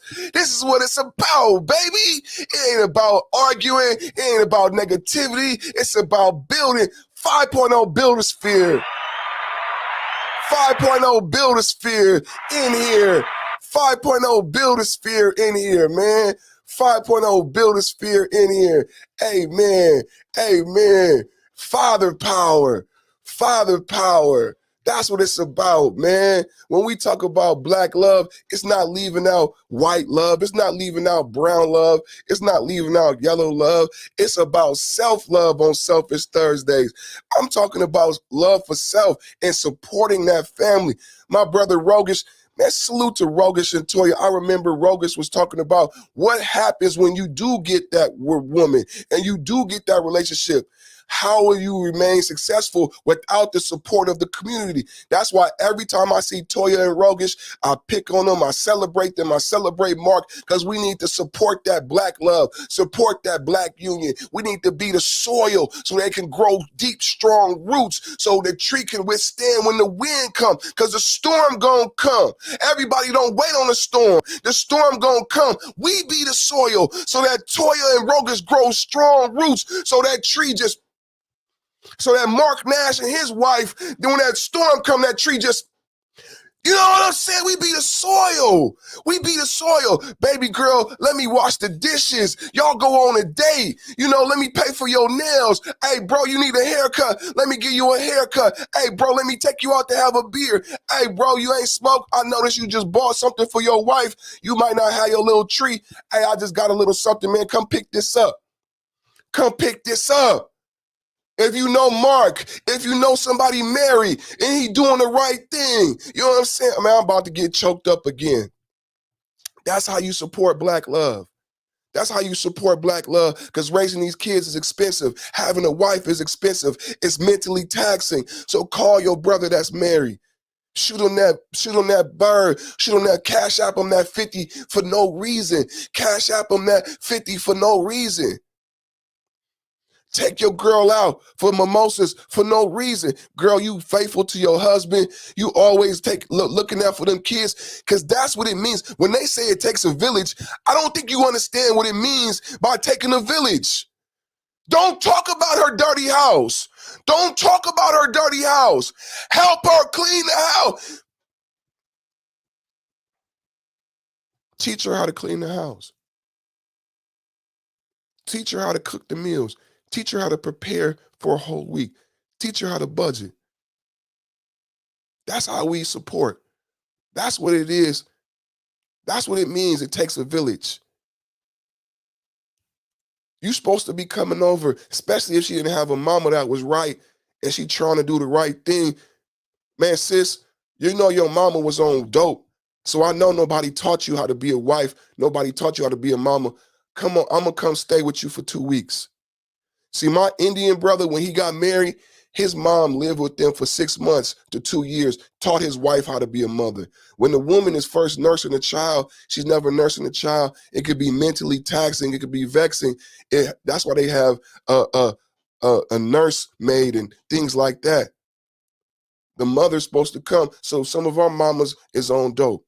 Some of our mamas is not there. So it take the community. It take the mother from the church. It take the auntie. Without that, the marriage don't survive. The black love don't flourish. Without the soil, you can't get deep roots. And when the storm come, the tree just fall down. And it's like we celebrate it. It's like we waiting for the tree to come down. And y'all seen the Lorax? Have y'all seen the Lorax? Y'all got kids. I love Dr. Seuss. I got all the Dr. Seuss. Y'all seen the Lorax? What are we gonna do when it ain't no more trees?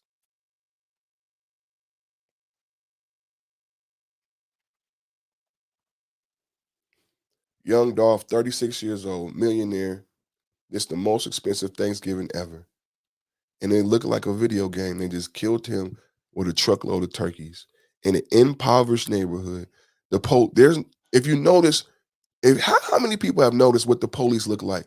The police are understaffed and stressed out, but it's not a pick on the police. I'm understaffed and stressed out. You're understaffed and stressed out. Everyone is understaffed and stressed out.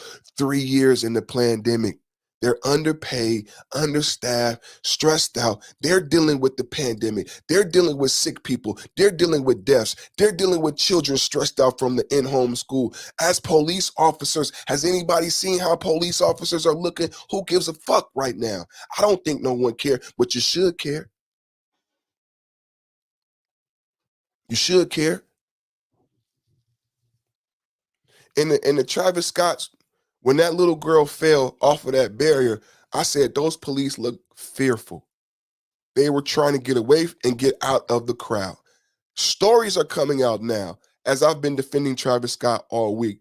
Stories are coming out now that they knew that they had lost control in the daytime. Stories are coming out now that there were over 100,000 people in attendance. Stories are coming out now that the fence were broke down during the daytime. I said to you that the show should have been canceled when the riot broke out at the merch booth. If anyone saw the video of the riot that broke out at the merch booth, that was in the daytime. The concert was allowed to continue because of the money. It's always been about the money. Live Nation, like the police, like me, like you, has not been able to make money and has been stressed for over 18 months up to 3 years with the inability to make money. They were in the red. This one show could put Live Nation in the black. I said this potentially was $100 million show. Soft, the tickets was $15 million. Merch, $15 million. You got alcohol, you got parking. And then after I added all of that up, I said $45 million, right? Soft. If I'm the CEO of Live Nation, I'm trying to double that, right? Because I'm trying to get in the black. And I said, you know what, y'all? Guess what I forgot? I got tickets, I got merch, I got food, I got alcohol, I got parking, The biggest thing, the biggest money maker I missed. You know what I missed? You know what you know what the biggest mark, you know what the biggest money maker that I missed? Budweiser Superfest. The sponsor. You know who our people are listing number one in their lawsuits? Apple. The richest person there was Apple. But we want to pick on Travis Scott. Do you know who's number one in most of the lawsuits? Apple. Apple. Why is Apple number one on the Astroworld lawsuit? Sponsorships. So Perfect Timing is saying that just in tickets, just in merch, $45 million. That's not counting Apple, Sprite, Budweiser, McDonald's. I don't know. I'm just naming names. I don't know who the sponsors were. When I said to Sabrina, I said, who sold the soda? Who sold the food? Right? Who was passing out backpacks? They said water was $10. Sponsorships. Beyond the ticket sales, beyond the merch, the real money. They said Drake, just so you can understand, because people like 100 million, 45 million. Perfect, what is you talking about? In the 90s, the rappers would go throw the show money in the crowd. They said Drake threw $1 million at the strip club. People might say Drake didn't throw $1 million. Drake threw the show money. Drake threw the show money. Drake potentially got paid multi-millions of dollars to be at Astroworld. How did Drake get paid $1 million to be at Astroworld? I just broke it down. $50,000 at $300 is $15 million in ticket sales. I'm not saying 100,000 people pay. I'm saying they said they got like 50,000 in ticket sales at $300, but that's the low end. People paid up to $700 to $1,200 for VIP. Do y'all know what happened? The other day I had Mosh Pit Madness in my chat. And y'all remember the Mosh Pit? I was talking about Beastie Boys. I was talking about Shatterack. Y'all remember? So what you want? What you want? So what you want? What you want? So what you want? Beastie Boys had a video called Shatterack where they was a cartoon video and they was stage diving. This is when rap was taking over as the #1 music. You know, rap is the #1 music over rock and roll. And that's when Red and Meth was doing the Beastie Boys and doing the stage diving. Y'all remember Red and Meth was like the biggest rock stars. Red and Meth was rock stars, just like Beastie Boys, stage diving, big ass shows like rock and roll. But remember the Rottweiler? Boom. I love that song.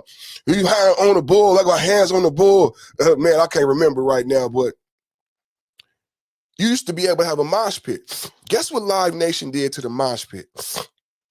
Guess what? Let me see what people were saying, because I seen Mark Nash come in. Gotta show respect to the chat.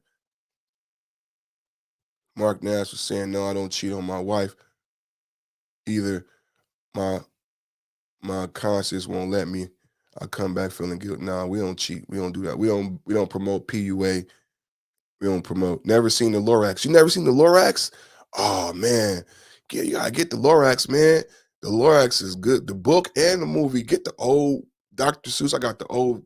My neighbor is a teacher. She gave us a VHS. This man, look, God is so good, man. I don't even know why people do what they do, but I got the Lorax on VHS, and they made a movie. I think Danny DeVito is the Lorax. Check it out, man. Man, check it out, man. The Lorax is all Dr. Seuss is. You're gonna get benefit. You're gonna get benefit. So wait, the police lost control early, so they shouldn't. The families be suing the police and not the artists in the event. I'm confused. I agree. The police. Now you notice how the police been acting. Now check this out, Mark. There was gonna be a concert a week later in Nevada, and they canceled it, and the police showed up anyway to do practice, and the police chief did a press conference. That speaks directly to what Mark is saying. You motherfucking right. The police should be held accountable. I said when I first reported, me and Sunclaw said the police didn't stop the show because they need the money, Mark. This is the overtime. The police make their money in these type of things. George Floyd knew the officer that killed him because they had worked together at a nightclub. Police officers make their nut in their overtime. Working at nightclubs, we got a police officer in front of Safeway. The police officers needed the overtime. So number one, just like Travis Scott couldn't say no, there was an officer who was on command who was speaking to the chief and the mayor, and that's who was controlling that Astroworld scene. And the police got from the mayor not to shut that down, because if Apple was in town, Apple was running shit. We don't know we in a third world country. We don't know we in a third world country. The oligarchies are running everything. The black lady, that beautiful black girl, that beautiful BBW black girl who was a security guard, she said the police saw people doing drugs and didn't stop it. The only reason the police would do that is because they got orders from higher ups to allow the concert to go on. I don't see how nobody is cluing in on that. The concert was going to happen. When Travis Scott was looking like a deer in the headlights on the stage, he was listening to his boss. I equated this concert to Michael Jackson's relationship with AIG and how Michael Jackson lost his masters.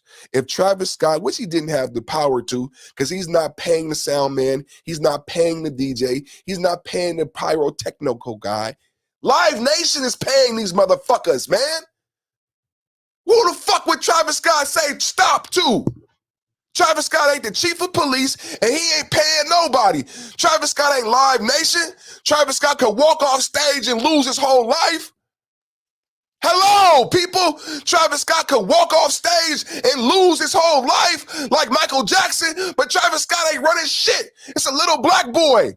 He don't run the police. He don't run the EMTs. He ain't paid nobody. His name ain't on nobody check. His name ain't on nobody check. He can't stop the DJ. He can't stop the pyrotechnics. He can't stop shit. Check this out, Mark. Drake and Tiana Taylor and Master P, everybody knew that the show was, people was dying. They ain't telling the story like everybody died at once. Everybody knew that everybody was dying. Everybody is a monkey. Everybody was told, get your black ass out on that stage. Tiana Taylor, it's pictures of her coming out. She's emotional. She's an empath. She was sad. You see them pictures of her telling people to save people? They still performed.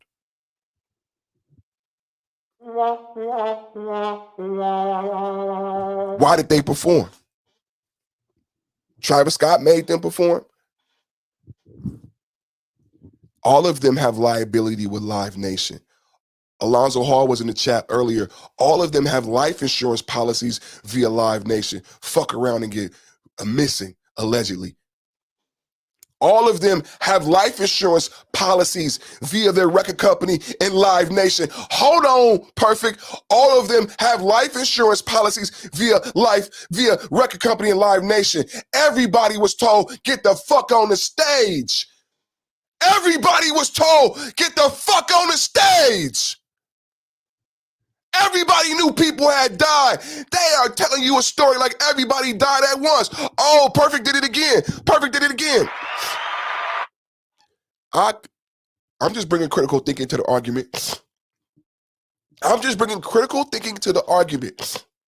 They're telling you a story like everyone died at the same time. 10 people died throughout the whole day. That's fucked up, ain't it? That's sad, right? No one's thought of that so far, right? 10 people died throughout the whole day. People were dying all day. They were rioting all day. The fences broke down throughout the day. Get the fuck on the stage. They made everybody perform. They made everybody perform. This is the first time you've heard this perspective. Anyone can debate me. You can disagree. Let me see what my brother said. I literally said that too. Maybe 3 nights ago, that they were confused about what a third country is, but look at America when it comes to crime, poverty, life expectancy, healthcare. Mark is killing it over there. Mark is killing it over here. Hey, Mark. Hey, Toya and Rogish that came in the building. My brother and sister in the building, man. I should have known when I seen Toya that Rogish was back there because they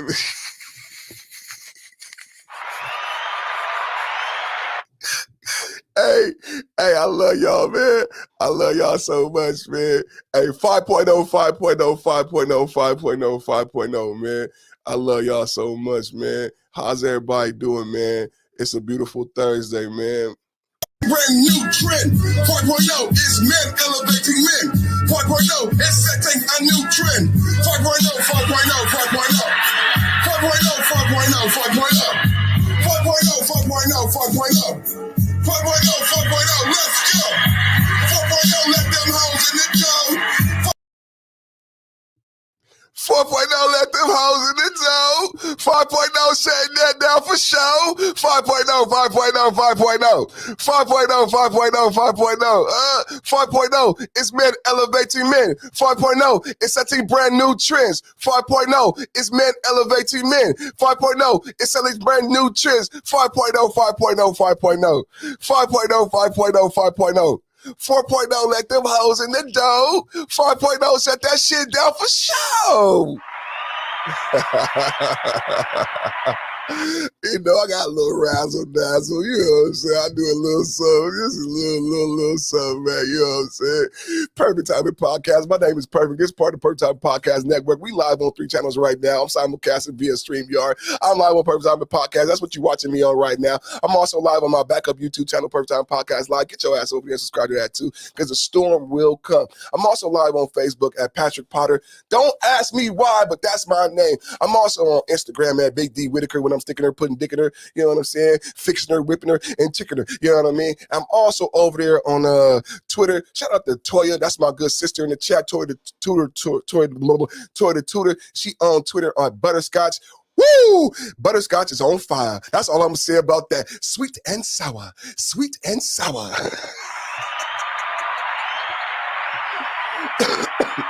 Got my brother Rogish in the chat. Got my brother Mark Nash in the chat. Got my brother 300. Everybody subscribe to everybody. Share, like. You know what I'm saying?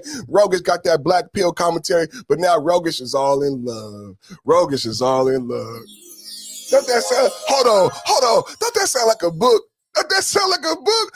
Rogish is all in love. Oh, man. Man, I love this shit. Then it sound like that just because I said it, or does it really sound like that? You say it at home. Say it at home. Say it at home. Does it sound the same when you say it at home? Let's say it together. 1, 2, 3. Rogish is all in love. Dude, it sounds like that. All right, okay. So today, we are on a verdict watch for Kyle Rittenhouse. What we did is we exposed a couple things that people have been talking about in the manosphere. I know this case is very sensitive to Black people and Black men because of the circumstances of the case. People are actually dead, actually shot and dead. So we want to liken this case to many cases from our neighborhood. So we want to liken this case to something similar to Young Dolph, which is why I have them juxtaposed against each other in my thumbnail. Did y'all see that thumbnail? Shout out to the thumbnail king. Perfect Timing is a thumbnail king. You need a thumbnail? Holla, holla, holla. Yeah, I got them thumbnails on deck. So it's very sensitive to Black men because of the case. We got an AR-15. It wasn't an AR-15. It's actually an MP. Blow up spots of little sisters. He said, pull up with the MP. Blow up spots like little sisters. Go on, grit your teeth. Go on, bite your nails to the cuticles. Keep like Murray. My lyrics be the most beautiful. Junior Mafia, thick like Luke dancers. Ladies, grab it. You know what I'm saying? Playing Big Willie style with the chauffeur. You know what I mean? Stack the green, read all between the line. Fool act up, make the fool hard to find. Ladies, grab it if you love hip-hop. Grab it if you love Big Papa. Who in the chat love Big Papa? Who in the chat love Big Papa? Yeah, man. So, you know, it's a very sensitive topic to Black men. So a couple things I wanted to bring out today, not to like hurt anybody's feelings, but we need to illuminate the topic so we can speak intelligently about this when we are on these panels. So one of the things that we were confused about is Kyle's mom drove him across state lines with a loaded AR-15. It wasn't an AR-15, it was an MP. Kyle's mom was at work. She was working a 16-hour shift. So Kyle's mom did not drive him. Kyle got himself to Kenosha. The rifle was not illegal. That was Kyle's rifle. He bought it legally. Kyle's father lived in Kenosha. His grandparents lived in Kenosha. His uncle and auntie lived in Kenosha. His best friend lived in Kenosha. He actually had a job in Kenosha. He actually worked there the week prior, and the actual rifle was kept in the safe at his best friend's house in Kenosha. So I just wanted to debunk a couple things. So going forward, as we discuss on these panels, no longer will Black men say that his mom drove him across state lines with an AR-15, because that did not happen. His mother was at work. She was working a 16-hour shift. It was not an AR-15. It was an MP, the same gun that Little C's rapped about in the Junior Mafia song that I just tried to reenact, but I didn't do it very well. If you at home, put that on. Ladies, grab it if you love Big Papa. Who loves tatas? What happened to tatas? What happened to being heterosexual? I love tatas. You love tatas?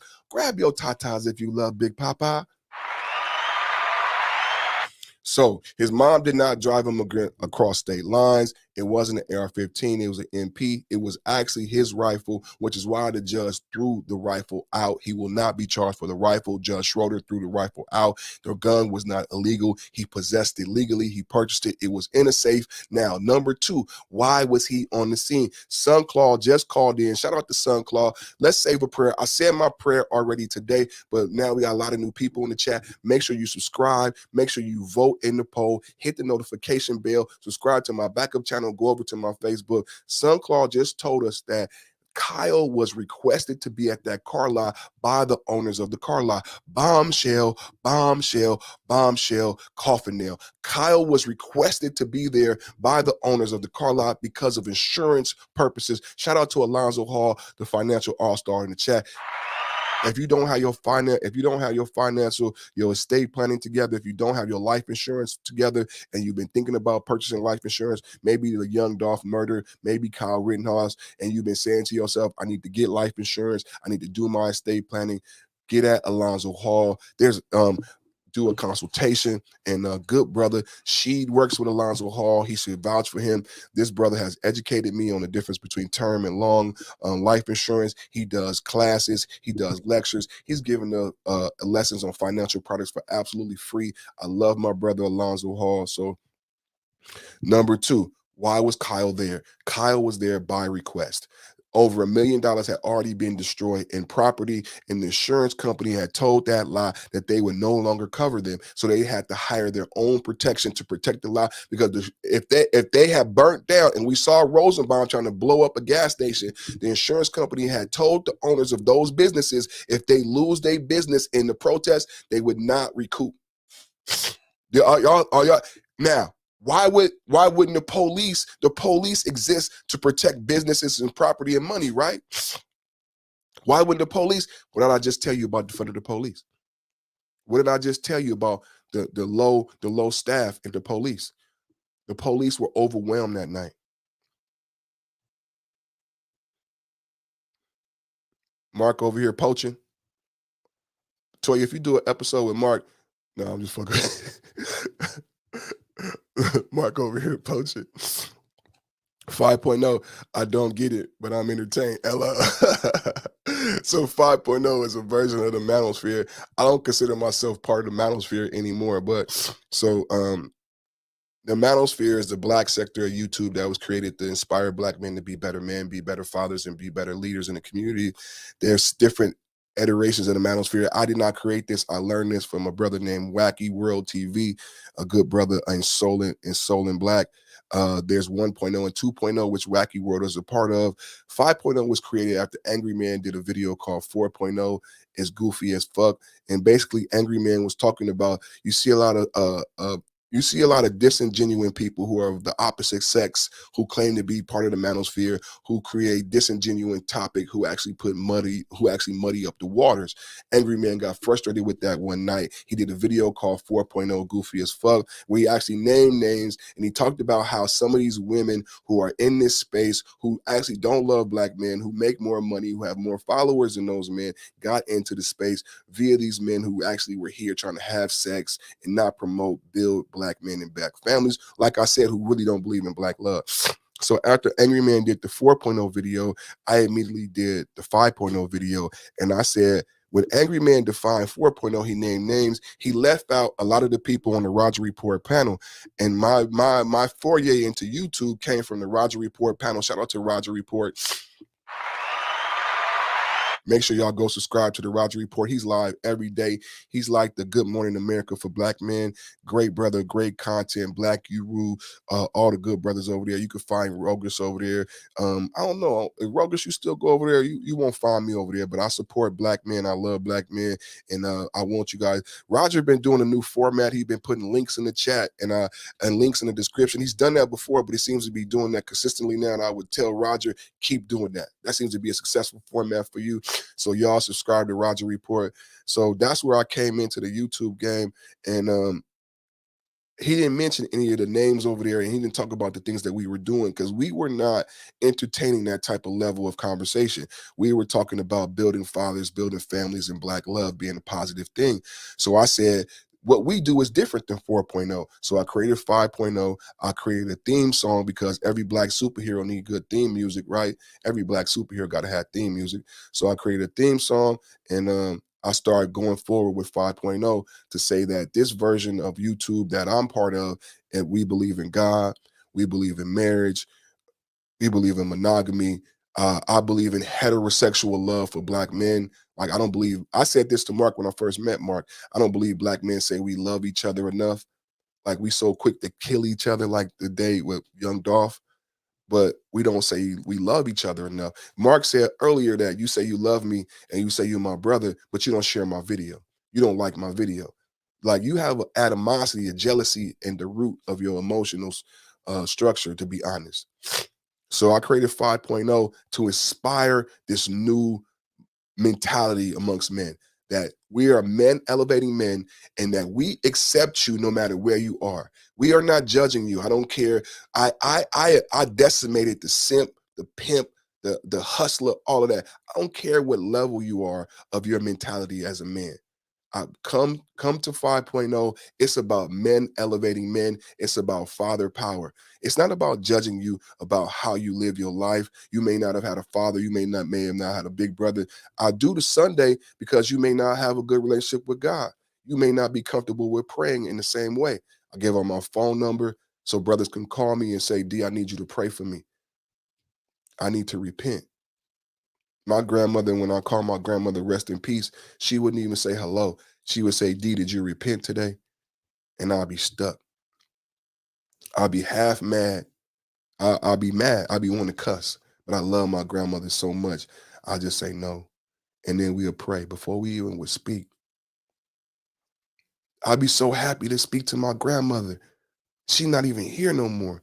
And she would say, D, did you repent today? And I say, God, will you forgive me for my mistakes and give me guidance for the error of my ways so that I don't make the same mistake twice. God, forgive me for my wrongs and please give me guidance for the error of my ways so I don't make the same mistake twice. And then we would talk. And then she would give me a lesson and she would give me a scripture and a sermon. I got her Bible. When I do my Sunday sermons, I have her Bible. But so that's my 5.0. Pastor, I added the builder sphere because Pastor is one of my little brothers who came with me on the journey. And Pastor added the builder sphere, 5.0 builder sphere, where it's about positivity, men elevating men, educating each other to make each other better, showing each other love and support, supporting families and relationships like Toya and Rogish. And the God is manifesting. Look at the family growing. God is manifesting it. I just put it out there, like that's what he say. He call you to do something, and then the rest is just history, bro. The rest is just history, bro. The rest is just fucking history, bro. I said, do you know? I challenge you to a race. I challenge you to a race to the top of the mountain. And then God gave us a scripture, and the scripture says, son, do you know that it's a race? And the scripture said, do you know that it's a race? And in a race, the runners run. It kind of like, I remember it because I don't know scriptures to be like this, where God speaks directly to you as you're a child, unknowing. Like he knows your naivete. He knows you just walking through this beautiful thing that I've given you, this life, this fruit and everything. Just ooh the lolly, what a day. And God just tap you on the shoulder like a big homie, like, hey, little nigga, do you know that this is a race? Huh? I'm just having fun eating fruits and berries. Nah, do you know that this is a race? And in a race, the runners run. And prizes will be awarded. So run the race to win. That's scripture. That's Bible. That's not perfect. That's what I read. It stuck with me. I had to read it one time. It's etched on my brain. Because it was God pulling my collar like the big homie. Like, do you know it's a race? It's in the book that's been here thousands of years. Your ass didn't open it up and read it. I've been told you. It been here waiting for you to open up the book. As soon as you open it up and read it, it came up into this page, and I told you, perfect. Do you know it's a race, son?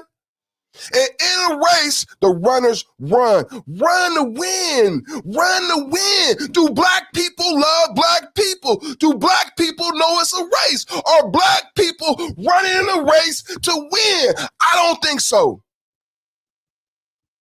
There would be 1,000 people in here.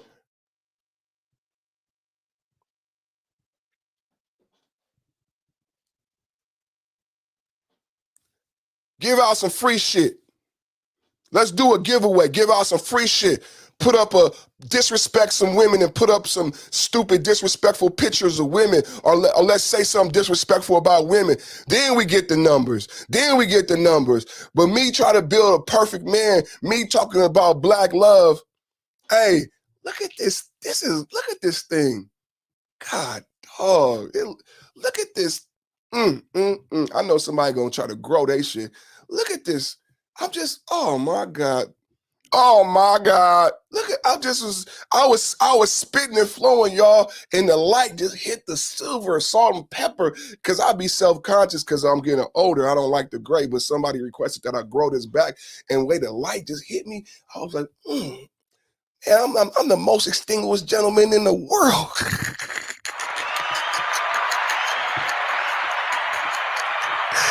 Oh shit! You see that shit? You see that salt and pepper?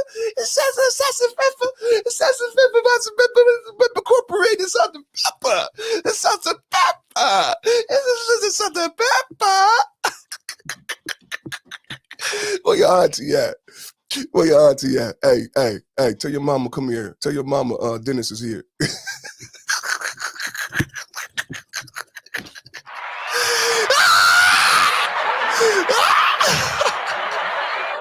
Where your auntie at? Where your auntie? With that big bone? I'ma stop. Hold on. Let's go to the chat. What Mark said. Some of these manosphere channels are just a safe haven for guys who don't want to take responsibility for their actions. I'm kind of sick of it, to be honest. I agree. I actually know that too about you, because I'm an empath, and God gave me that message about you. That's kind of why I kind of stayed away, because I knew you felt that way. I didn't know that in the beginning, but after our interaction, I got that, and I respect it. I respect it, and I love you for what you are doing and the example that you are setting, that a married man, monogamous to his wife, putting his wife and family first, can be popular, can be cool, can be successful. You know, it's a spit in the face to a lot of the bullshit, Mark.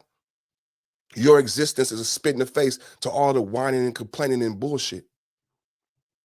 Roguish existence is a spit in the face to all the bullshit.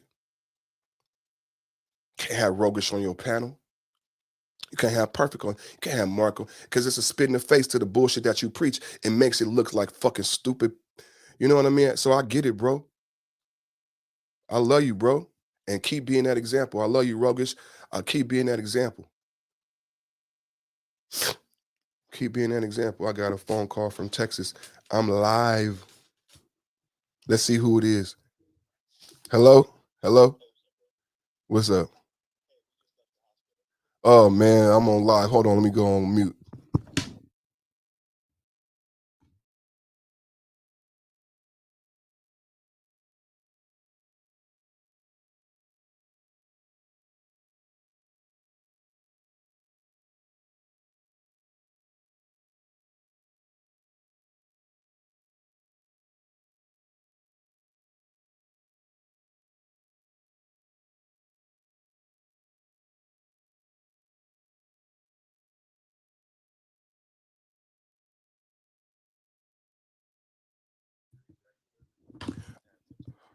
I'll be right back, y'all. I'm going to play a video real quick. My brother just called my mom in the hospital. I apologize for taking a break.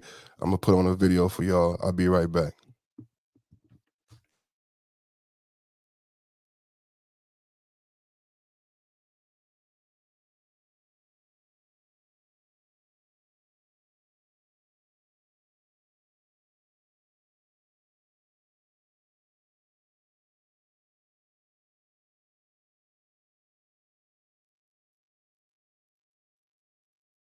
Life balance. That wasn't even a term that existed when I started. You know, that idea of a man feeling he has to be the breadwinner, it doesn't have to be like that. So how have you been? The team all say hi, by the way. Fine. Fine. Not fine. Since the breakup, it's just not been easy. I've never felt so alone. So how was school? Come on. What's the matter? There's this guy in the year above me. He's been bullying one of the girls in our class online. It's got really bad now. So I reported him to the principal. Got ya! Oh. I'm just not programmed to open up about these things, you know? Supposed to be a man about it, aren't I? You're just supposed to be yourself. Look, you speaking to me about this, it's a massive step forward. You're right. As ever. You know I'm always here for you. Make the time to balance work with important things. Your partner, your baby. Yeah, but just be there for them. You know, son, I'm really proud of you. Thanks. It's probably something to do with the guy who brought me up. You're still rubbish at this, though.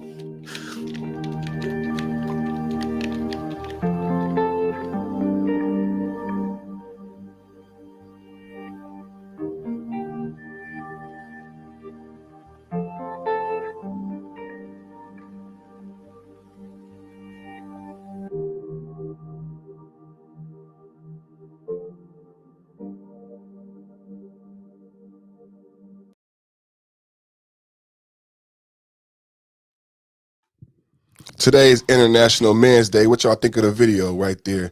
Today's International Men's Day. That was my brother. My mom and my brother live in Texas. My mom in the hospital. It's not looking good, y'all. It's not looking good, y'all. So that was my little brother. Everybody, I'm the last person in California. Don't nobody live in California but my stupid ass. Why am I in California? I have no idea why I'm still in California. I can't even say it's because I smoke weed because they legalize weed everywhere. So, and weed ain't like it was before, but I love the water, I guess. But save a prayer from Mama Shirley.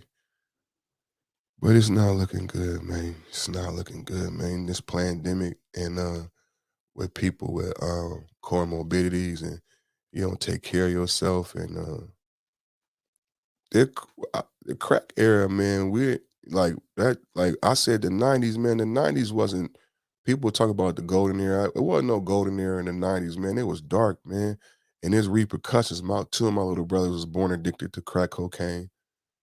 You know what I'm saying? So I dealt with that. I raised my little brothers. You know what I'm saying? And now she has all these complications late in life. And it's not an easy thing for the family or nobody to deal with. You know what I'm saying?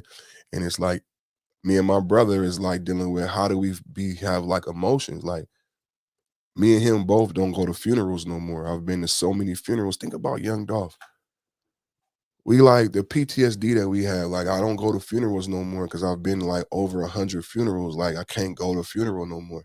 After burying Kareem, after going through that, after burying my cousins, then burying his mama. First thing Manu said was, I don't go to funerals no more. He's like, bro, you ain't gotta explain to me. I don't go to funerals either.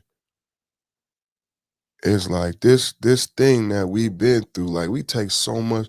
That's why I love Mark. That's why I love the youngsters that they think they call us old niggas and shit. Man, we love y'all, man.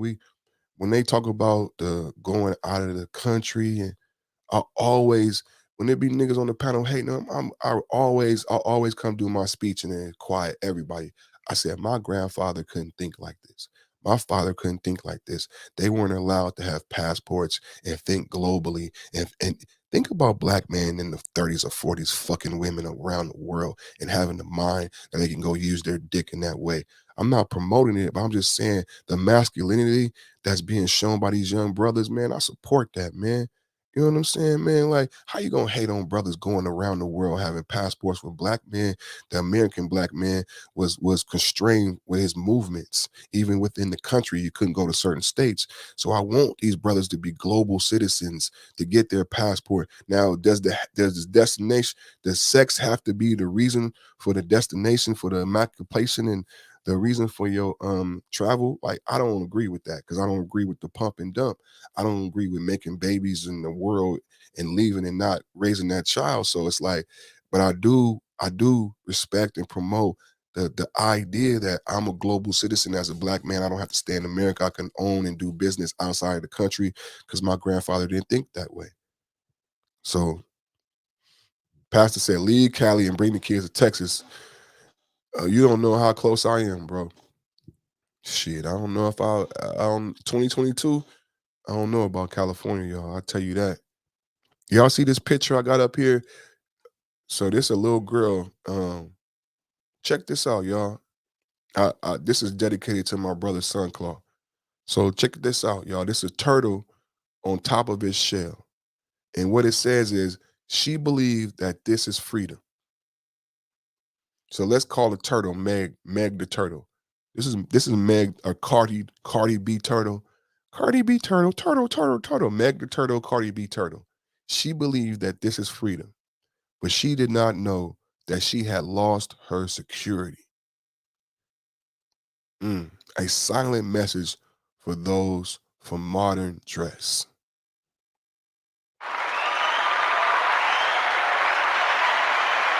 Out of the mouths of babes. I mean, we could talk about Cardi B, Meg Thee Stallion until the cows come home. But look at this, a child drawing this picture.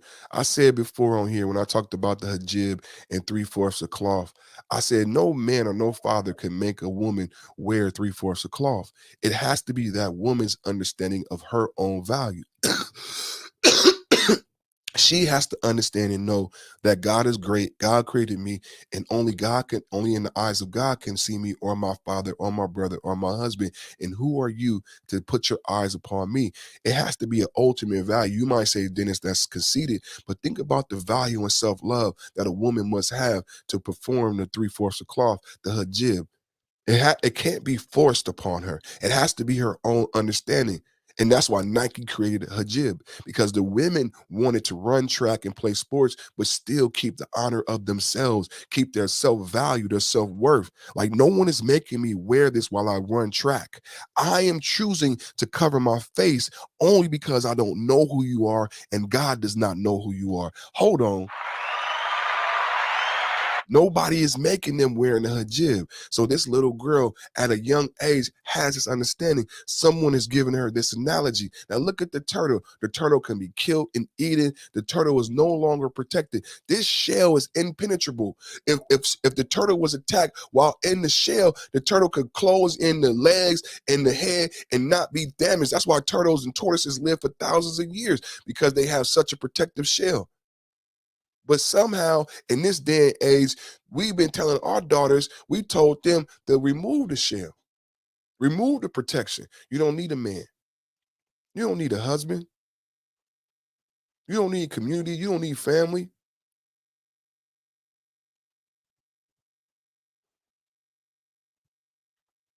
You want to be free. All the women is independent. Throw your hands up at me. All the women who's independent, throw your hands up at me. That's what the turtle is, right? The turtle is independent. You want to be independent. You want to be free. But when you're free, you don't have your protection anymore. You're naked, exposed. It's a lot of faith you putting into the world, and young Dolph just got killed at a cookie company. I don't think I would take my shell off, daughter.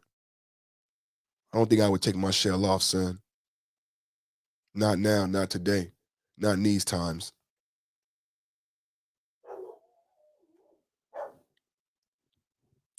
Thank you, Pat. Thank you, 300.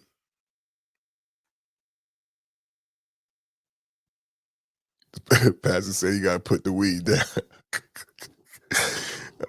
Man, you could go to the gym, man. You could work out still. I can't work, man. I got bad back and shit. Yeah, you could go to the gym, man. But if I come to Texas, man, we smoking. We smoking.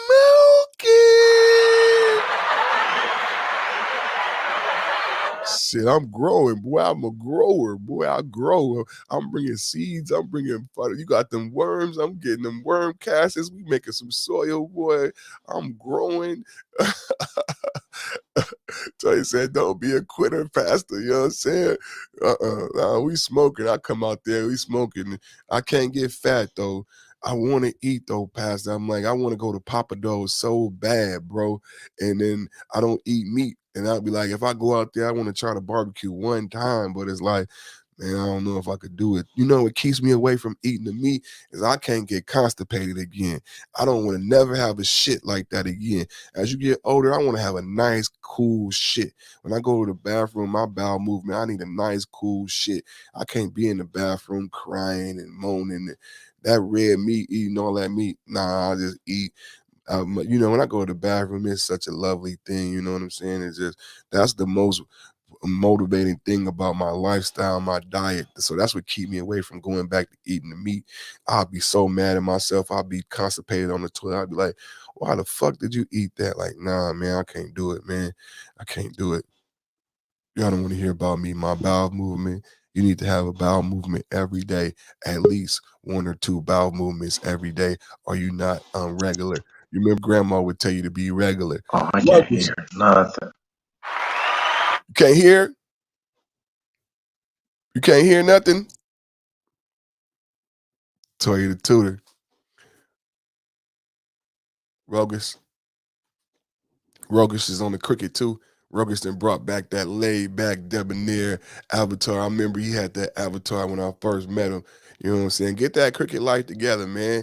You know what I'm saying? AOL, you know what I'm saying? I'm gonna have to give you the cricket award. Right now, Ken Seeing Red is my resident cricket. He's my resident cricket subscriber. You know what I'm saying? He got that cricket service. You know what I'm saying?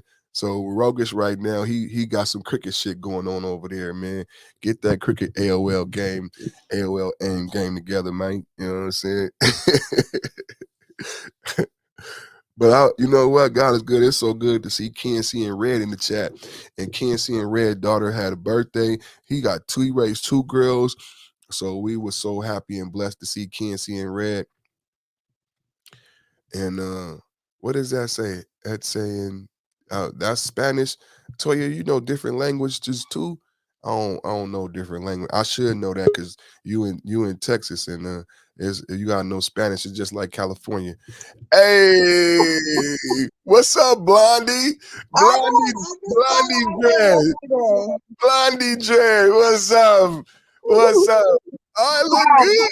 You butterscotch and caramel. What's Rogan said? I'm gonna punch him in his chest, man. What Rogan said, man? God, man. He's right here. He was fumbling with his phone, so I figured I'd click on the link because he's over here being roguish with his phone. 5.0.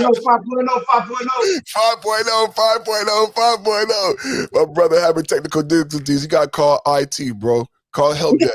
Exactly. Call help desk. They're gonna tell you cut it off and cut it back on. Control Alt Delete. Did you do Control Alt Delete? Restart the computer. Control Alt Delete. He might need to. I got this. Let me shut up because I'm not trying to get. You're not gonna get me in trouble. Right. I'm hanging up right there. I'm telling my boss, man, I'm closing this ticket right now. You know what I'm saying? He said he know how to fix it, so you know he gonna have to open up. He have to open up another ticket. You know what I'm saying? He ain't gonna fuck up my protocol with that shit. You know what I'm saying? For real. But shout out to you and your beard, yo. I love it. I'm a beard lover. Thank you so much. Thank you so much. Yeah, the beard coming in nice, man. It hit on the light. I had to stop. I was preaching too. I was I saw you. Snapper Dapper. That's salt and pepper, sauce and pepper, sugar, pepper, incorporated. Boy, God dog it, boy. It's the tickle. Perfect. Hey, that's my sister. That's my sister. Can I get my shit off real quick? Please, I'm gonna go on mute. Now you don't need to go on mute, but I just wanted to say to Pastor that I was there for that day that he was talking about. And honestly, like it was that along with an exchange that I witnessed you have on the Roger Report Perfect that made me, number one, start listening to your show more. But then when I found out that Pastor had a channel and was putting out shows, I was like, oh, I'm gonna come over here because this seems more my speed. I mean, this is not to shit on what he has over there. because I still go listen and I'm very loyal to that. But one thing I have noticed about the manosphere is that if you're not careful, you can get lumped up with the wrong group of people. And so, me being somebody who's always been an independent thinker, I had to be careful about that. Like, okay, I understand what I'm getting over here, but I also can identify that there's some really hurt people that keep coming back to this space to rehash their hurt. And so I'm proud of you, Pastor, for admitting that that was not something you wanted to keep going back for, but then also having your own space. And also you, I'm proud of you, Perfect, for having your own voice and elevating things to a 5.0 status that most people probably weren't even ready for. So I'm just really ultimately proud of you fellas for being in this space and doing what you're doing. And I just wanted to say that.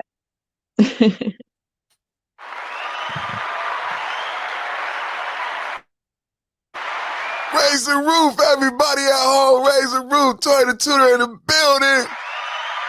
Make sure you subscribe. Get over to Twitter and get over to Butterscotch too. Hey, Toya, you know, I seen you posted a picture on Twitter the other day. The picture looked so good, Toya, I didn't even look at it. I just scrolled by and I was just pissed off. That's what, and no, for real, because you fuck with my brother. And I was like, why is he posting shit like, I just scroll really, really fast. Because I'm like, you know, you just that's what you do. You just keep going really, really fast. You know what I'm saying? You said I had to scroll really fast. That's funny. That's it. Because you had a full body. And I know there was a full body. I caught it out of my peripheral. But I didn't watch it full frontal. So I just scroll really, really fast. You know what I'm saying? You know how your mama get out the shower butt naked, but you see her, but you don't really see her. You know what I'm saying? So that's how I seen it. But everybody go subscribe Butterscotch on Twitter. You know what I'm saying? Go subscribe to Tory the Tutor. You know what I'm saying? And you ain't a brother, so you might not have to use your peripheral. You don't have to scroll as fast as I scroll. You know what I'm saying? But you know.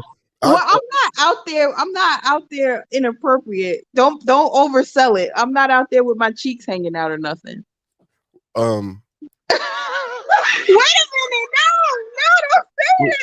No, don't say that. I can't say what was. I didn't see the picture. That's all. Okay. Well, I'm just putting it out there. Trying to set me up, bro. You hear that, bro? You know what I'm saying? I don't know what was. With a booty out. Booty out.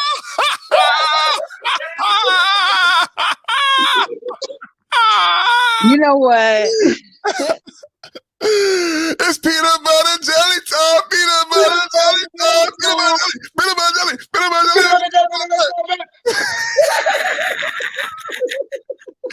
jelly. Oh man, I love peanut butter and jelly, man. I'm gonna just go ahead and let y'all have y'all conversation. No. Why you gotta kill your man like that? Yeah, I was just picking. My sister's beautiful. She has a beautiful Twitter. Get over there and fuck with her, man. You know what I'm saying? But I ain't lying though. I don't even go on her Twitter, dude. I don't go on her Twitter. He don't know. And I am not lying. She know I ain't lying too. I scroll hella fast too. It would be different if I was lying. You know what I'm saying? I scroll hella fast, but I'm telling the truth, bro. I'm telling the truth. Hey, so what you got, man? I done broke a couple bombshells today on Kyle Rittenhouse. So we done broke the bombshell. His mama didn't drive him across state lines. He actually has residency in Kenosha. The gun wasn't illegal. The gun was in the safe. His dad lived in Kenosha. I'm a weekend dad. You know what I'm saying? So I'm giving him residency. He actually was hired by that place to be there because of insurance purposes. So I debunked a couple things today. Yesterday, we talked about the dismissal by the defense because the prosecution withheld evidence so idiotically. You know what I'm saying? And also, Young Dolph murdered at 26 with a truck full of turkeys. 36 with a truck full of turkeys when it's the most expensive Thanksgiving ever. So you can go anywhere, bro. You can go out to Black Love. Do Black people care about Black people? You know what I'm saying? Or you can go out. Fuck no, Black people don't care about Black people. Let's go there. Let's go there. Well, okay, people ain't gonna like this one, but it's the truth. What are people complaining that folks are saying when people say Black Lives Matter, right? What do other folks say? Well, Black people kill Black people too, right? Now that's some bullshit, you know, bring up black on black crime because it's not it's a black on whatever type of situation. Well, let's go with that. Why isn't that black on black crime is treated to such the same level as, you know what I'm saying, law enforcement getting out of pocket or whatever. Well, the value system isn't located within the people. The value system is located within the discomfort of navigating the system. Like that's the whole thing. It's like and with the value system that it places on the people should be ready to fight at any given moment to make sure that their value is maintained at a integral level, no matter what situation it is. It should be a human thing, but it's more along the line of, oh, yo, the state got out of pocket with us, and you know what I'm saying, let's do the victimization shit. So no, black people don't care about black people like that. They won't even invest into their own children's education, and not in an aspect of just creating schools or something. Let's just say homeschooling, like an hour after they get out of the public school or something. You know what I'm saying? There should be a community, cultural community sentiment of creating a filter, a cultural filter for what they consume and absorb while they're away from the home. But engagement, loving engagement, yeah, cultural engagement. yeah. Mhm. But the thing is, it's not. Everything that they receive, the children are permitted to assume that it's generalized, that it's the default, as opposed to it being connected to a culture, something that, you know, they could find enriching if they were to switch some of the factors within it. Yeah, so black people don't care about black people. You get black people. I mean, think about it. If black people care about black people, when people said brothers and sisters, they want to say, "Shut up, you ain't my brother. Shut up, you ain't my sister." Whatever. You know what I'm saying? It's those like things. As far as I go with Kyle Rittenhouse, man, I'm gonna take a black Uru approach to it. I don't want a fucking 17-year-old walk. I don't give a damn who deputized him, who hired him. I don't want a 17-year-old pilgrim walking around with authority like that. That's, you know, no. No. I hear you, but he was hired, and we post George Floyd to fund the police. So the realities are, Portland, Oregon murders are up, 30 murders up in Chicago, double homicide in Sacramento this week and last week, murders up across the country. No one talking about that, though. We talking about relationships and everything. I said the darkness, you've been in the 90s. It was dark in the 90s. Fuck golden era. And I could smell it again, Rogish. I said the darkness is coming back. The night is coming back. It's the darker. 90s shit is coming back, like to the level where a funeral every 4 days. The darkness is coming back. It's double homicide after double homicide, and it's not over money. It's senseless arguments. It ain't connected to 20 million. 16-year-old Oakland, the Oakland mayor crying about 14-year-old. Chicago, 30 people dead. We can't even keep track of the numbers. The darkness is coming back. And then this is post defund the police. So it wasn't just a chant. In blue liberal cities like Oakland, and they really did defund the police. 700 police officers to 400,000 people in motherfucking Oakland. You doing that in Oakland and Chicago and Baltimore and New York. No wonder the murders are skyrocketing and no one is talking about the crime. We caught up in the LGBTQ in this fucking pandemic, and the murders is Portland, Oregon. You ain't supposed to have fucking murders upticking in Oregon. It's bad. I mean, what the thing is the whole thing with defund the police. If they were going to start doing that, you don't do it in the major cities. That's just silly. They already done it. They already done it. So that night, what happened was that car lot had $1 million in damage. The insurance company called them and said, if they burn down your car lot, we're not going to replace it. We already got permission from the government. We do not have to replace that car lot if they burned it down. The car lot hired private security. Kyle was part of that private security. Why did they have to hire Kyle private security? Because there was not enough police. They lost control of that city. Astroworld, they lost control. That beyond what we've talked about at Astroworld, and you live there, we don't have the same amount of police, fire, and EMTs. We are laying them off, and these are highly trained individuals that you can just not replace. Toya's a teacher, you're an educator. If you guys go on strike or get laid off, you don't replace you tomorrow. It takes years, and you may never replace someone with intrinsic talent. or someone who was made to be a protector as a police officer, who was born to be a doctor, who was born to be a nurse, and you take them out of that capacity, you can't just replace them. So Kyle is in the capacity because we are in a different dark time right now. It should have been police doing that job. Yo, that is the fact that they hired a 17-year-old. So Okay. Go ahead. The fact that they hired a 17-year-old. Oh my gosh, y'all all over the place. The fact that they hired a 17-year-old means that this is what like happens. You got a wife, y'all. You get correct. She gets you right. It's like mama used to spit. Remember, mama used to spit on her thumb and wipe the cold out your eye, and you go smelling like your mama bad breath. Yeah, that's what just happened to Brogus. You see what she put up in there, Roach? So you ain't slick. But what was the other one? Young Dolph. Look, I ain't gonna lie, cuz as far as it goes with that, I don't know, man. For people putting out certain vibes, I'm no longer surprised when those vibes come back to collect, if you will. It's unfortunate. It's very unfortunate. But obviously it's the season. You know what I mean? Look at what happened with Alpo, you know what I'm saying? Out in NY.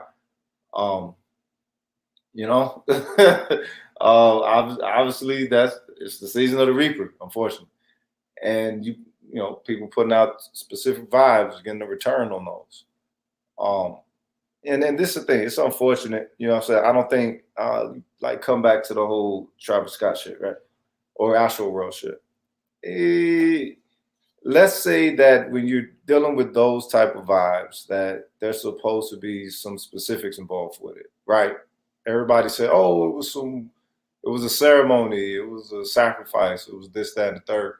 Well, if you put it on the perspective of all that happened at one time, then you can kind of have some iffiness about it, right? But the fact that people died over the course of the concert, the fact that deaths were occurring, not just that, oh, it was a stampede, because that's what they made you think. They made you think that, oh, it was a stampede, 8 people got trampled to death. You know, 200 got injured seriously, 300 got injured non-seriously, whatever. And that's what we assumed, if you think about it. When you first heard it, that was your assumption. But the fact that the concert kept going, when the first person died, I mean, I wonder how many people died before they said, all right, we got to shut this down. I wonder, you know, how big did the riots get? Like, if you think about it, they didn't shut it down. Did they shut it down? Do we know if they shut it down? Well, I mean, with such calamity, I'm assuming that eventually they shut it down. Obviously, they didn't immediately. See, that's another. Do we know that? I assume that they did too, because if Travis never did. They saying he didn't, and he didn't have an ability to. Well, who did shut it down? That's man, Ruggers, man. Thank you, bro. Let me get this man. So, because no, for real, Ruggers. Now that you said that, and we've all assumed that. So who did shut it down? If it got shut down, that means someone had to shut it down. That's some scary shit. Do you notice how they do our minds? And people like me and you don't exist no more, the critical thinkers. If the concert did get shut down, Rogish, someone shut it down. Yeah, someone shut it down because it's like they were going to conclude it. They were actually, if once you get up to about, okay, I can understand one body. No. This is my train of thought. If the concert got shut down, that means somebody shut it down. That means what else? If you go down that line of thinking, that means someone had the power to shut it down. Yeah, that means there was a higher word. And why didn't? And if that person did exist, which everybody is playing dumb, like that person never didn't exist and no one was able to do it. Yep. If that person did exist, why did they wait? Because that's what you're saying, right? And that's what we've been saying all day. If these deaths are occurring and there was a kill switch and someone had their button on it, why did they wait? And what prompted them to finally hit the button? And who was that person? I don't even know. We should talk about that. Yeah, I mean, look, the thing is, they accomplished what they came there for. I think that was Santa Claus said a couple of nights ago. They accomplished what they came there for. Once one death occurs and it gets known throughout a large amount of the group there, then you're forced with the decision right there. How are we going to conclude this? Most people don't think that, okay, well, how can we continue? No, you're thinking, okay, how can we conclude this? What's the best way to conclude this to where further chaos isn't, created? No, they kept going. So obviously that meant that they were spending that energy out there, spending that life in the next one. How many did die so far? Nope, keep it going. Keep dancing. Yep. Keep dancing. Keep dancing, nigga. Keep saying they was out there doing a monkey grinder. So I said people are people so quick to go into the King Kong Fu and crucify a black man that they're ignoring the obvious. When you look at the video of the merch booth, that was a riot, and it was in the daytime. That was a daytime riot. They were throwing huge freeway-sized barriers at the merch booth. The people in the merch booth were terrified for their life. That was a riot. That was life-threatening violence. Shut down. Yeah. Shut down. What I said was Tiana Taylor, the pictures you saw of Tiana Taylor coming out, the empath, she's like Toya. She feels the pain. She came out on stage and was trying to get people to help people. The concert kept going. So you know what that tells me? They told them niggas, like you just said, monkey, they made them niggas get on the stage, bro. Yeah.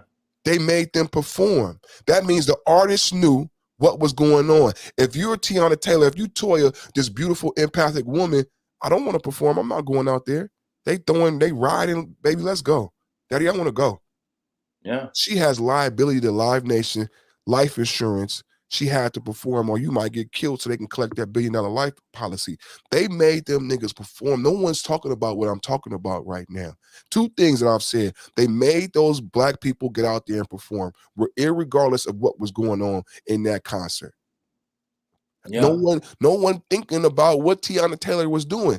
Tiana Taylor was trying to help people, but the concert still went on. You still got Little Baby, you still got Drake, you still got Master P. After the riot, they said that they broke down the fence. When the nighttime hit, they was damn near at 100,000 people up in there. I mean, well, if you think about it, there's no way that I can understand if it was, let's say this was a 95 concert. Right, they could have kept things on the wraps then. You can't keep none on the wraps in 2021, you know what I'm saying? George Floyd, you know what I'm saying? You can't keep nothing on the wraps, 2021 GF. Everyone has camera phone. There's cameras everywhere. Everyone's always recording. There's going to be some capturing of something. So let's assume about maybe 45 minutes after the first death occurred that it was known by maybe 25 to 30% of the crowd. That's not a lot of time. That's a very short amount of time. And then how much until that word catches fire? Until it spreads to about 60%. What? About another 25 minutes to 40 minutes? That means you got a little bit under 2 hours to contain something if you need to contain it. They were already stressed saying that they didn't have enough security men. Yep. You know what I'm saying? Yep.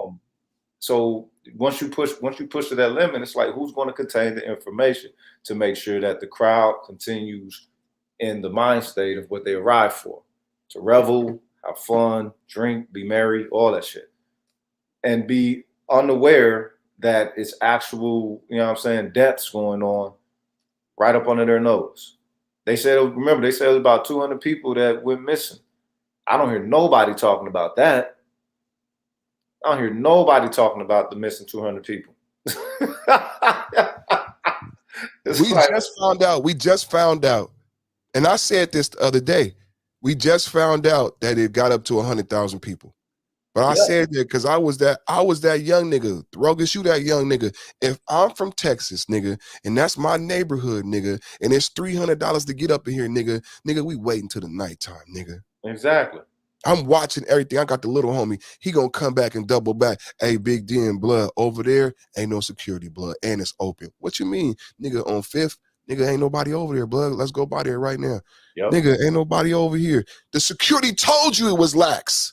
Yeah. Security told you we were all on one side, the police. So if I'm from that neighborhood, you know what we would do in San Francisco when Candlestick was open? We would charge, and the rich white people would come to us. The drug dealers, we would watch their car and we would sneak them in the Candlestick. If you a San Francisco white person, you got money, you fuck with us. You ain't scared of us.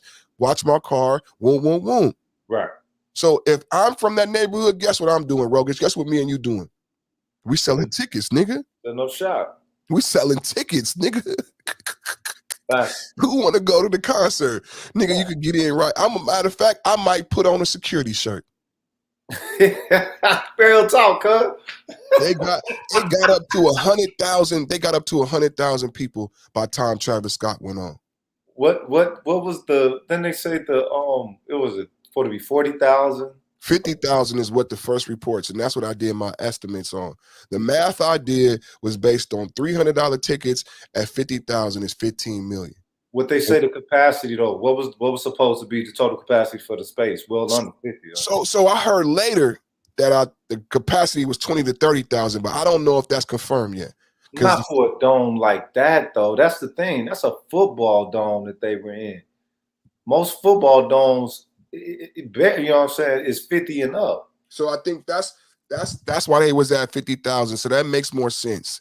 And I believe so. What else goes along with that? Shout out to Alonzo Hall. Insurance. Yes.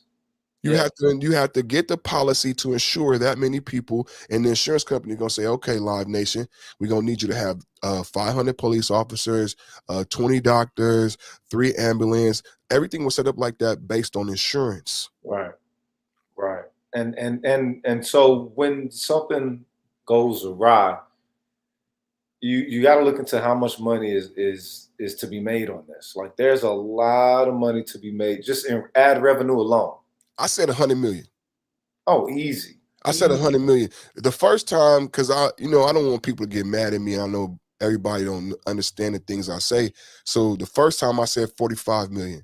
But I work in corporate America, and if I'm the CEO of Live Nation and I'm in the red, I haven't been able to make any money in 18 months, and I potentially can make 45, 50 million. I'm talking to my vice presidents about how to double this money, and I'm about to fire somebody if you can't figure out how to turn this into $100 million a day. Why the fuck am I paying you? Yeah. It's 50 million right now. You better turn this into $100 million a day and get me in the black. Yeah. So they got him in the black. So 15 million soft on ticket sales. Then you got food, and then merch. You make more off of merch. Travis Scott is a fashionista. Okay. He's a baby Kanye West. His McDonald's t-shirts resell at like couture. His McDonald's t-shirts resell. Wow. You know what I'm saying? He's at that couture level. Oh, that's crazy. His McDonald's t-shirts resell. So Travis Scott merch, that's why they was throwing barriers at the merch. So when I was in the chat in the beginning of the week, I said, what's the most expensive concert y'all went to? Somebody said $270, and that was in 2017. My son went to Beyonce for $300, and I said, what's the cheapest t-shirt? They said $50 to $100. So let's say $300 is the cheapest ticket. The cheapest t-shirt is $100. Damn. And you ain't even started with the food and drink yet, and whoo. Food, drink, alcohol, and then that was 45 million. But then I left out what you just brought up. I didn't bring that up till 3 days later after my prayer and meditation. I said, wait a minute. I know how they get to 100 million, and I can't believe I forgot this. Yeah. Sponsors. Yep. Do you know who number one in the lawsuits? Who? Apple. Apple? Really?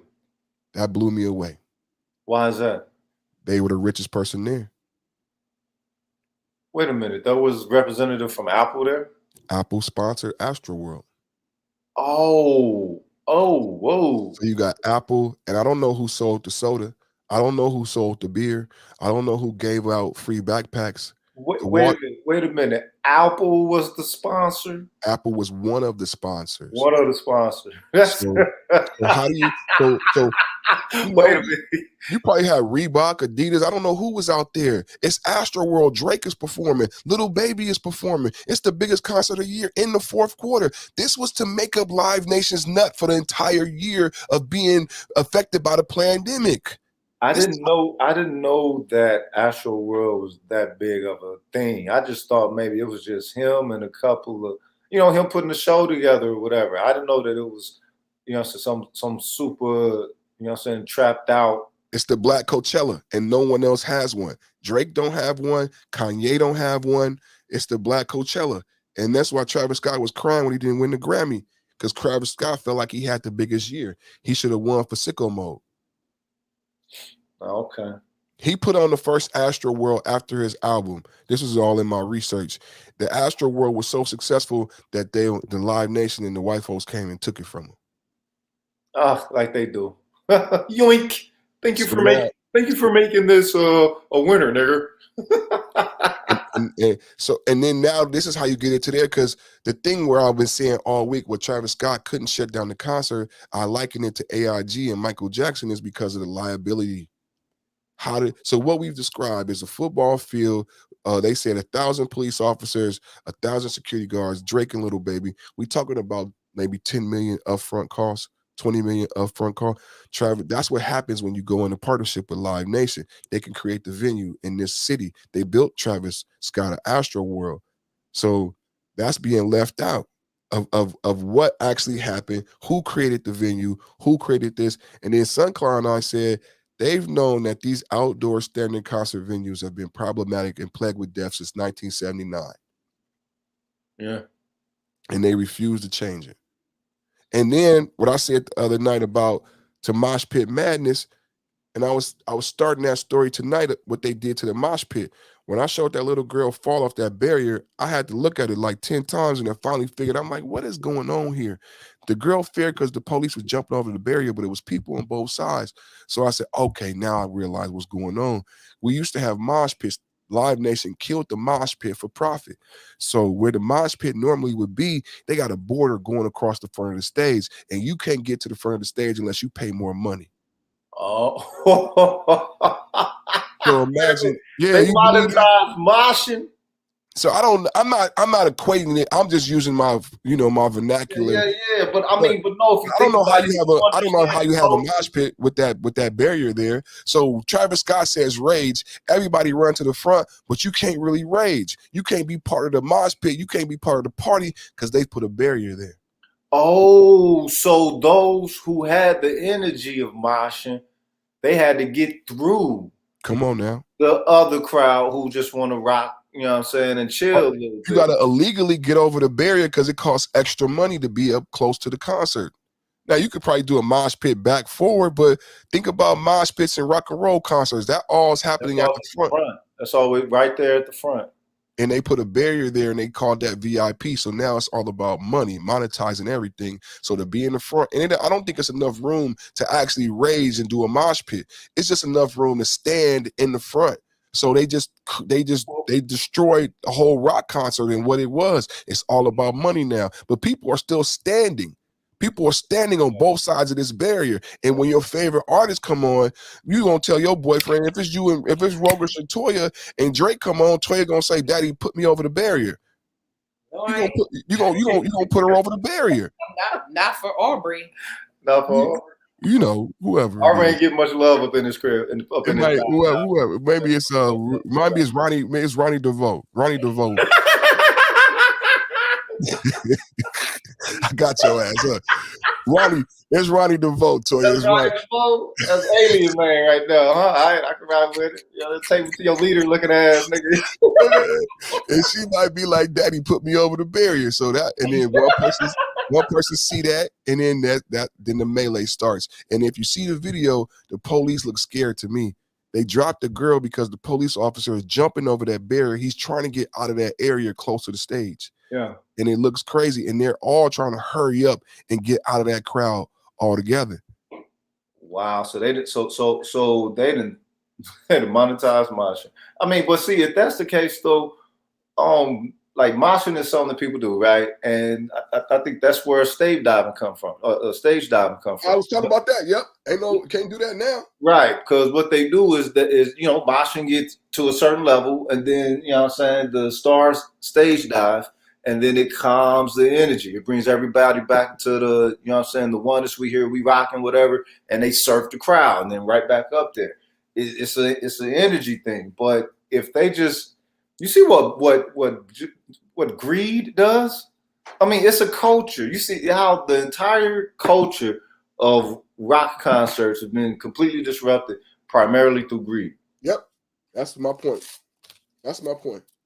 And you know what I'm saying? And a dollar can't buy back lost culture, the established social contract that comes with the development of culture. It's like, no, if we can monetize this, we're going to do it. Like the fact that they continue playing, like it's what, 750 million.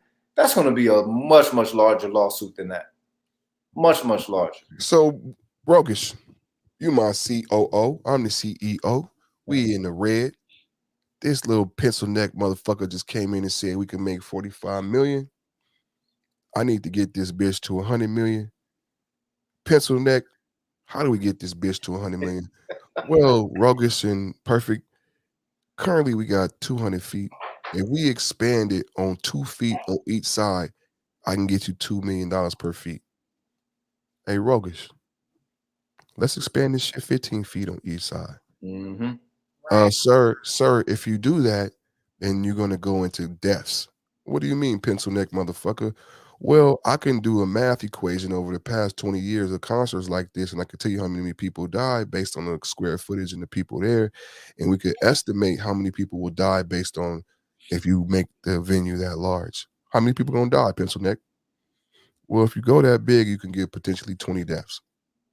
Do it. Out of how many people? 100,000? Okay. Yeah, we can spend that many. Do it. It puts me in the black, right? And it's another thing that's been talked about. The money was made. Oh, definitely. The money was made. Please believe. Is anybody listening? The money was made.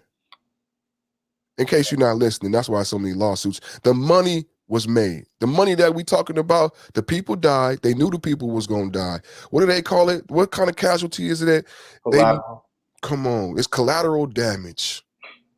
Collateral damage. When we created the venue, the logistics and the engineers told me that Perfect, Rogue, y'all gonna have this many people die. And we were okay with it. And guess who else knew people were gonna die? The insurance and the fire and the police. Everybody knew what was gonna happen. You think the police don't know? You think the fire didn't know? You think the two chiefs and the lieutenants didn't drive by and whisper to each other, how many dead bodies you think we're gonna have in the morning? They've been doing this shit 20 years. When they saw the venue, when they saw everything, you think they didn't ride by and say, how many dead bodies you think we're gonna have? Oh, yeah. Let the bodies hit the floor. Let the bodies hit the floor. Let the bodies hit the floor. Let the bodies hit the floor. I'm being honest. I'm not trying to be sad or anything, but there were people who have been doing this long enough to know crowd planning, logistics, and simply by looking at the venue, they were able to speculate we're gonna have some cleanup. It might not have been, a nasty conversation, but there were phone calls saying we're gonna have some cleanup with the size. That was part of the contingency plan, if we being honest. If we being honest, I've been a police officer for 20 years. I've been doing concerts for 20 years. How many people were in that? How you do that? You only 30. I'm 42. You know what I'm saying? But I think that's what took place, and they made a conscious decision to accept the amount of deaths based on the amount of money Live Nation got to recoup. Live Nation ain't made no money in 18 months. Okay, but so where does the lawsuits fit in? Because these lawsuits could actually push them right back into the red. So I don't know, man. I think, you go big and most people will accept 50,000. Sunclaw made a good point on why Live Nation won't be held very liable. He said we got this big election coming up. One of the biggest elections ever. We got the midterms coming up and Trump potentially will run. Kamala Harris might run. So what does Live Nation and the ilk do? They do all of the campaign stops. They own all the stages. They own all the chairs. Like when you do a party, what you got to rent? You rent the jumper, and the same person got what? Table and chairs and the ice machine. Live Nation got all that shit. The DNC don't got that shit. We go to the concert promoters to do all of this shit. We got the biggest election coming up. We need Because that's live. what it's become. It's become entertainment. It's entertainment. We need Live Nation. It's always entertainment. No, I think at some point we lost the distinguished stature that as a country that we once had. And I think that happened in our lifetime, like in me and you's lifetime. Like, I think that's when it happened. And so that's why it's hard for me to like sit back and rationalize the fact that these things that we grew up having so much respect for and reverence for have now just become fodder for kitchen table talk and headlines. Check this out. And I'm glad y'all here because Rogus, my black pill brother. I said we are dealing with the erosion of whiteness. And if we being honest about some of the things, yeah, look at Rogus already. Yep. We are dealing with the erosion of whiteness, and this is an honest thing that we haven't been able to reconcile. That the world was the way it was because of white men and whiteness, and when you have eroded that white male and whiteness, you no longer have America, and you no longer had the world that we lived in. We had people stay in the lines. People now color outside of the lines. Why did people color inside of the lines? Because what the white man meant. I'm not saying I agree with, I'm not saying all of that, but that Bull Connor white man, that white Jesus kept people inside of the lines. And when you eroded whiteness in the white male, we no longer have America. We no longer have people staying inside of the lines. And I think the white men know it. Yeah. And everybody, the thing is when it comes to whiteness, the system has spent as much as it could on it. It's leveraged as much as it could off of whiteness. Now, what it needs to do, it needs to demote it without offending those who are already partaking of the privileges within the party, because they're doing a complete readjustment. Well, we gotta wait for them to die, unfortunately. No, you don't, because this is the cool thing with it. Or this is the slick thing with it. The younger generations are coming up under it, but they're just not calling it whiteness. If you notice, majority of them, they speak on the whole IQ thing. Now, that was already a facet of, let's say, white nationalism, if you will. But how do they speak on the IQ? The whole, okay, so now with the job market being as it is, to where everyone knows that 50% of Black college graduates can't find a job within their respective crafts, right? It's not because they're not educated, it's because they're not desired. So, but they don't say that, okay, well, I would argue that number is not far off from our white counterparts, but go on. You think so? Very much so. Why is that? Because most people, when they graduate, don't find jobs within the field that they. No, she's right. I was in San Jose in my last deployment, and it's all Hindu and Sikh. The only people walking around looking lost was me and this elderly white man, and I laughed because I'm trying to find where to go buy lunch, and I see his old white ass doing the same thing. And what you're saying is that's what we should do. Both of you are saying, I've said that too, that we got it wrong. The white man fucked up, and he should have coupled with us. But it's too late now, and they did that shit with MGTOW too. I'm in San Jose, and I'm out there on assignment making good money, but I'm not permanent. The people permanent, the vice presidents, the people hiring me are Sikh, Hindu. They darker than me, but they all Indian. I mean, they dark complected people. You know what I'm saying? And the only people lost is this white man and me. And when I found the cafeteria, all the food is food for them, vegetarian food and everything. Wow. There's no whites, there's no blacks, there's no Asians. I mean, they are Asians, but everybody in San Jose, Silicon, so bad that the Indian women have a lawsuit. There's a whole thing about trying to force the people on Apple and Facebook and everybody to hire Indian women. But everybody down there is brown. And I'm gonna argue that is a direct reflection of 9/11. A lot of people weren't paying close enough attention, but a backlash of all of the so-called spike in racism towards so-called sand niggas turned around and was found in them being in places they normally wouldn't be amongst the workforce. Mm. But I digress. That is a great point. Patrice O'Neal had a bit where he spoke on a point like that. But back to this whole aspect of the erosion of whiteness, I think that's what Trump actually did. And that's why I always salute Trump on that one. He caused a shift and a breakage in a 500-year value established of whiteness. And so what they must do is still permit these white folks to feel as if they're receiving, the privilege that they're accustomed to, while at the same time assure everyone else that we're changing this.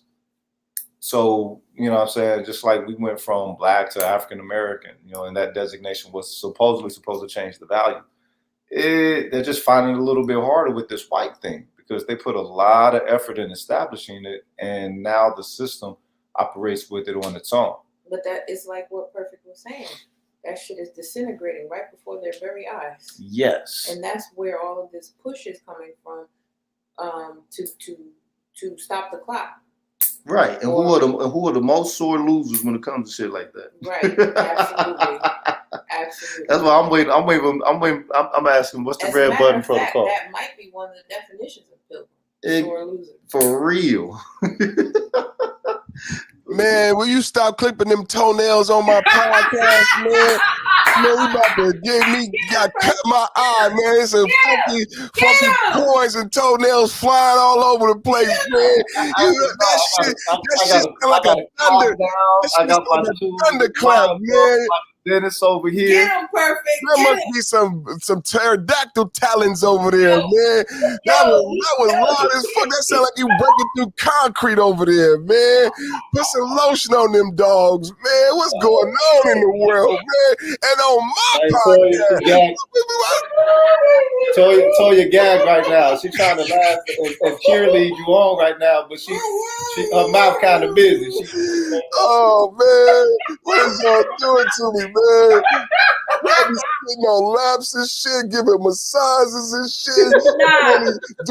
That's not even what's happening over here. I told him that he can't sit still when it comes to doing lives. Like he got to be doing something else. And I'm like, no, you be doing too much. Like just focus on what you're doing. And he said, go get me the nail clipper. Go get me the nail clipper while I'm on live. He got a whole setup. I'm not going to put him on blast, but he got a whole setup over here right now. Oh, yeah?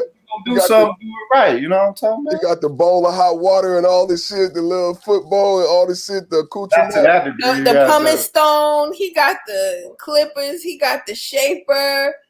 You good, he got bro. Super glue in case he cuts it too low. I got teased last week because I say I'm Congolese from the waist down. You know what I'm saying? So what the fuck does that mean? I'm all African from the waist down. You know what I'm saying? So cute. Oh my God.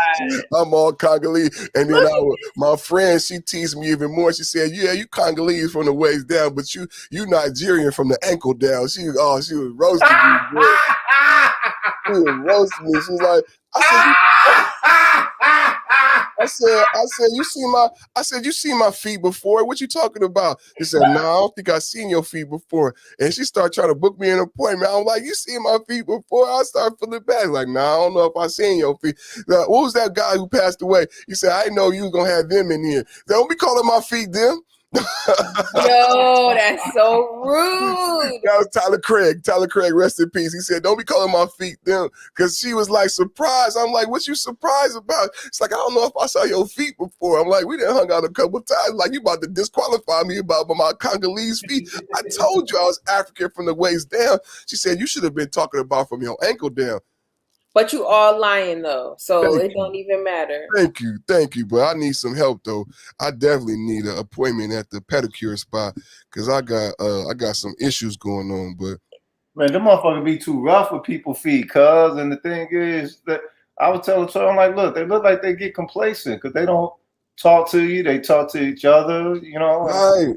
How you turn your head doing what you're doing, and yet, what I was that or whatever, and You know, and paying But attention. I was trying to tell him that at a higher price point, they do pay attention to you. Ain't that a bitch? When you go to a spa, they give you way more personalized attention and much better massage. If you got something sharp in your hands, I want all your motherfucking attention. I don't care how much I pay you. What the fuck? You got something bladed in your head. Ain't that a bitch? Yeah, they need to pay more attention, man, especially if they're going to do men. They got a place out here called Hammer and Nails, and I was going to go, but the reviews was like, don't go. So I'm like, okay. So Hammer and Nails. Yeah, that sounds rough. It's to attract men. It's to attract men. Oh, okay. Oh, shit. They do haircuts. Like Martin, when he was like, you got to go to work on Myra's toes. So yeah, man, I need a pedicure, man, or I need a woman who love me, because I've been calling for this pedicure for a long time, but I ain't got nobody to rub and do my feet. Don't get no ideas. See, that's what I'm saying. Don't But get no ideas, because your girl is not doing that. She not doing it. All right, you ain't got to rub my feet. Then you ain't got to do my feet. Just do other things. I'll do an exchange.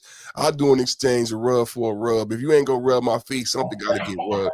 You know, rub me and I rub you back. I can rub your feet, but I'm not giving you a pedicure. Like I have no issue with getting, with the feet, but like I'm just not getting all up in your nail and pulling things out and go on, grit your teeth. Go on, bite your nail to the cuticles. Yeah. Go on, grit your teeth. Go on, grit your teeth. Go on, bite it, woman. Bite it. Bite it. Keep it off there. Kill that shit. Kill that Put shit. it in your mouth. Go on, grit the teeth. Go on, bite your nail to the cuticles. Yeah, man. I love when they say that shit, man. Rogerson got inspired over there, man. What you gonna do, tell you, man? Because you can't put a leash on him, man. You know what I'm saying? I don't want to put a leash on him. Thank you.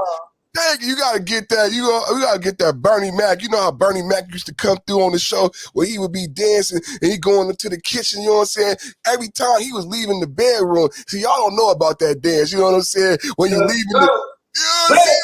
When you leaving the bedroom and she in the bedroom comatose, and you get that extra energy, you just start walking and dancing down your house. You dancing down the hallway. You know what I'm saying? You might do that dumb. You might do it back. You like, hey, goddamn, look what I did, goddamn it. Ain't nobody else in the house. You talking to yourself. You like, look what I did. You start dancing down the hallway. You gonna go.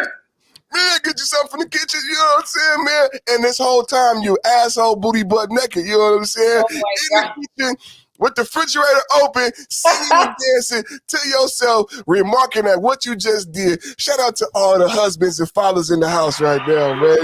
Asshole booty butt naked. Father power.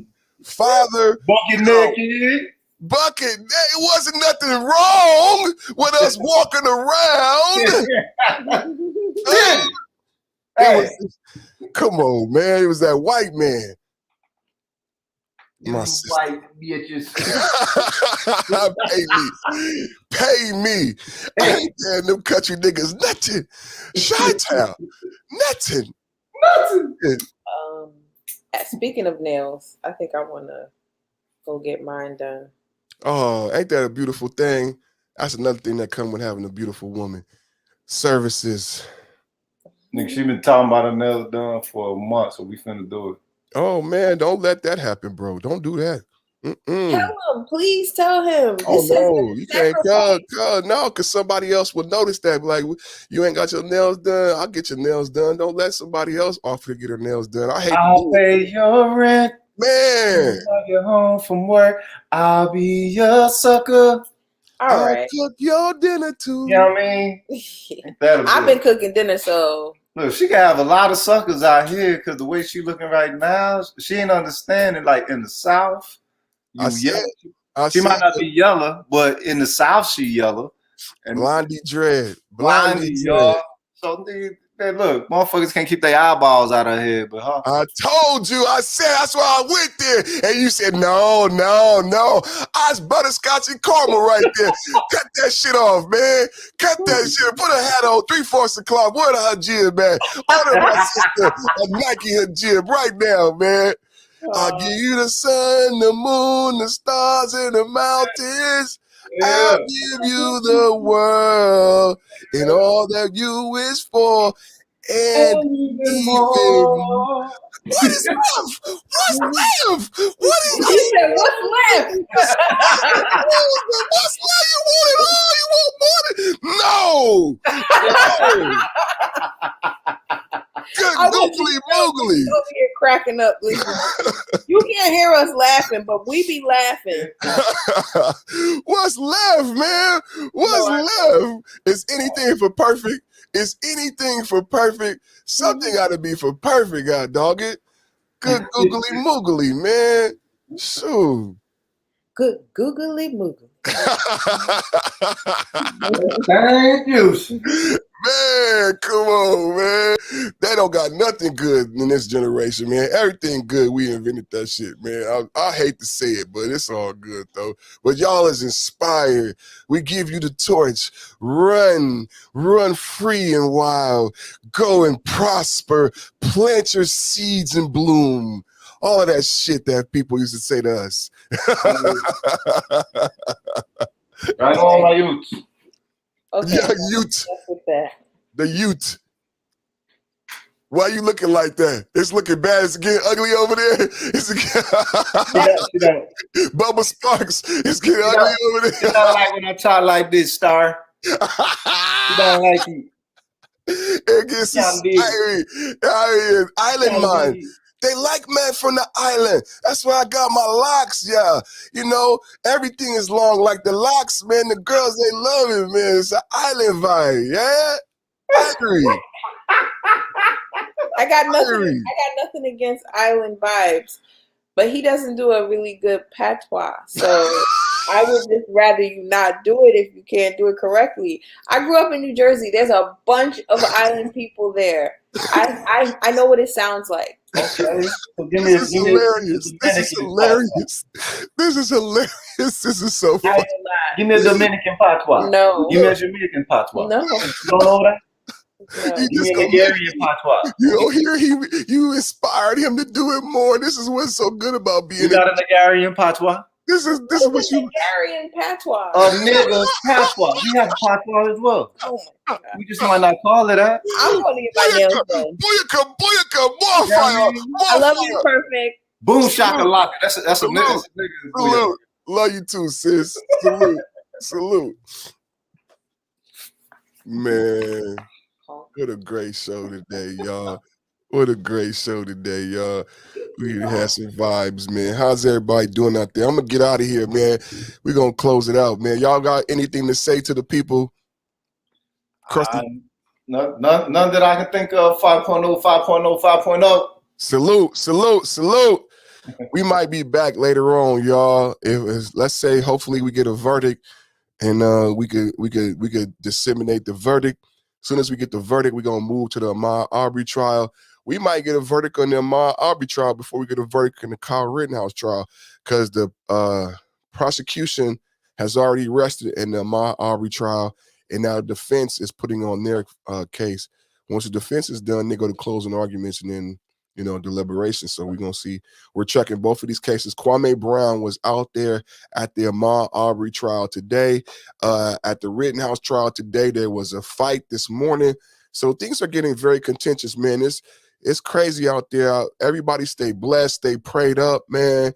I love all of y'all. Thank y'all for hanging out with me this morning. We're going to do more morning shows, more afternoon shows on these hoes, man.